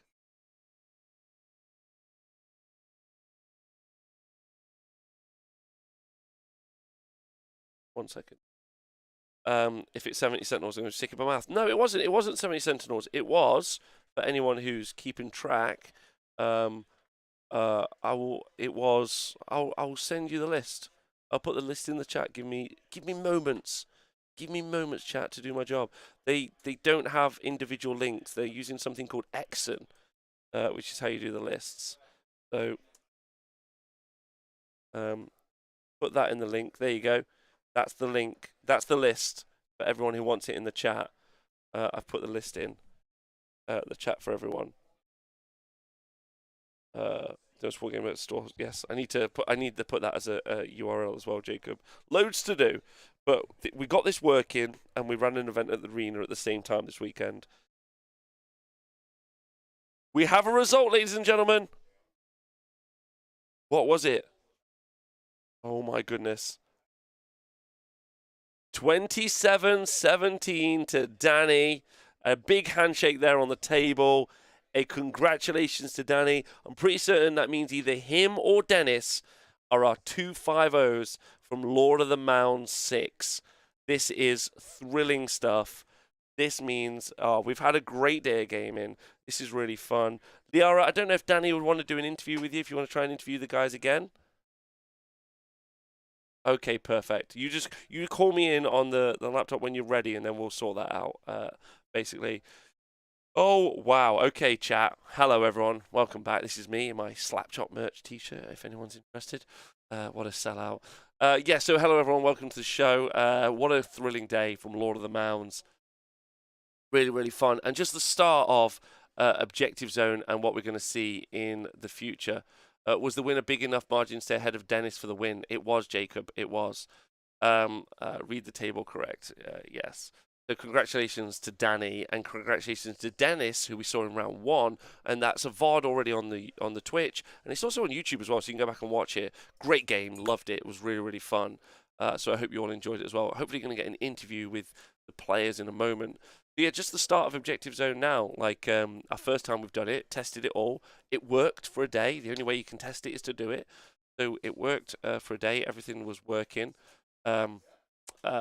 And yeah, good. Objective Zone. How's everyone feel about it? How's everyone feel about the idea of calling events in all the time and it being a regular Sunday thing? Hope you're excited about it. I am. There's a lot of like work behind the scenes to make stuff make sense. Special shout out to a couple of people, but specifically Adam for helping run the event, and for Tom for the overlay work. Yeah. Objective Zone. Danger to the Objective Zone. Obviously, I'm going to write a theme tune for Objective Zone that will be that. Because it's the highway, the internet highway, to the danger zone. This video, will this video be favourite so we can watch it back? Yes, Roscoe, it will be. You already can watch it back on YouTube for free. I'm streaming to YouTube at the same time. So you can go watch that back immediately. You can watch it back as a VOD on Twitch. If you watch it back on Twitch, you can subscribe. And you can subscribe and help support the show. Any of those things. Because it's the highway, internet highway to the Objective Zone. So I will record that, yeah. Any thoughts and things that we could do better in the future? Write a theme tune. You should sing a theme tune. Okay. I'll do it. But I personally won't do it, basically. Yeah, also shout out to Liara, who was fantastic as a table boss. So great games. What did we learn from today's games? Alpha Strikes only work if you have a weaker army to Alpha Strike than Ymetrica Luminous Realm Lords. That's what we learned. We saw new Ymetrica Realm Lords. Turns out they don't need tech list to win the game. So that they can place 700 points down, which is pretty incredible. I won't lie. Give me a second, Liara, and I'll sort this out. Hold on. Okay, let's get this on. There we go. Okay, so right now, if I got this right, we should be going over to our infield reporter, Liara, who's going to be bringing us the winner of Lords on the Mound. Here we go. Hello, everyone, and welcome back. This is our winner for this year's Lord of the Mounds number 6. Danny, good job with the Iron Jaws at 5-0. Thank you. Tight games going on here. This game was actually interesting towards the end as well. Yeah, like That prime, eh? that prime. It did so much work, and it's always like this. I demolish my opponents into turn 2, and then they like kind of almost gives up, but it's like, yeah, let's just keep playing, and then I just get wiped back in the in the 3 and 4, and then it turns out to be like almost equal in kills in the end, and yeah, we're down to scoring. So how do you feel about the fulminators there in the back? What's your thoughts on that process there? I was expecting to do more, but honestly, I was so happy I killed the Relictor, because that means literally my back objectives are safe, unless he wants to commit Prime down to take them, and I'll be happy if he does. I wish I killed one more Fulminator, but or finished off the Shaman, but yeah, I'm happy with that play anyways. Like, it tied him down for a second turn. It made it easy for me to give it away into 2, sacrificing those pigs and getting to push forwards. Do you feel that it paid off to actually give that turn? Yeah. Because there was discussion in the chat. People were questioning that decision to give that turn away when you had it.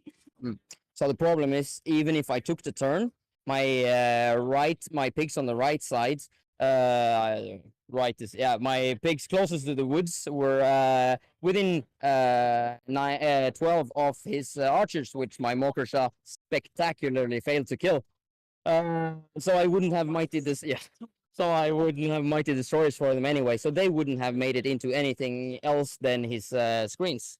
So that's why I was looking at what can I do, and if I took the turn, I would lose my damage buffs as well. So maybe I kill one more Fulminator, nothing more. That sounds like a wise choice. And I had your back here against everyone else's, chiming in here. But I said, no. How does he feel about people around the world watching? Good to know. So how do you feel about people around the world watching this? How do you feel about this whole setup where we can make it international when you go to a random place like Sweden? No, I think it's great. Honestly, it makes if we manage to make the hobby a viewing experience, you get to all the people that don't necessarily enjoy to go to tournaments, but enjoy supporting us. Like, we're the Norwegian guys coming to Sweden to beat up the Swedes. So we get a lot of cheers from home, nothing's better than that. I'm happy we can broadcast it as well. Yeah, well, I mean, we have to give it to him sometimes if I'm not playing. Exactly. Thanks, So, Laura. thank you so very much. We'll have to send it back to Rob here. Yeah. Congratulations once again. Thank you. Thank you so much. Thank you, Ben. Wonderful work from Liara. Thank you so much to her. What a superstar. Thank you. In fact, actually, let's call her in one more time. This is just you, Liara. I'm going to put you on 1 second. Let's do this. Hello. How did you find the experience? Was it fun? It was amazing. It was great. It was a lot of fun. It was my first time doing something like this, so I enjoyed it. I'm happy guys were happy with what happened here, with my work. I tried my very darndest, so I enjoyed it. Thank you so much. Loads of love to Liara in the chat, please, if we could. Thank you, Liara. You look after yourself. Take a bow. Great job. Absolutely love that. Thank you. Great work. Thank you. All right. Great work. So I hope everyone enjoyed that today. First one. Lots to do. Loads of tech bits to sort. Try and improve it as much as possible. Maybe make it so I'm not the only one talking in the world. But my special shout out to Liara and Eric for helping us bring Lord of the Mounds today. Really enjoyed that experience. We've still got games going here on the TSN Arena. We've got a couple of hours in. So as you can see, we've got Trogs on table 1 battling it out against this wave of Screamers.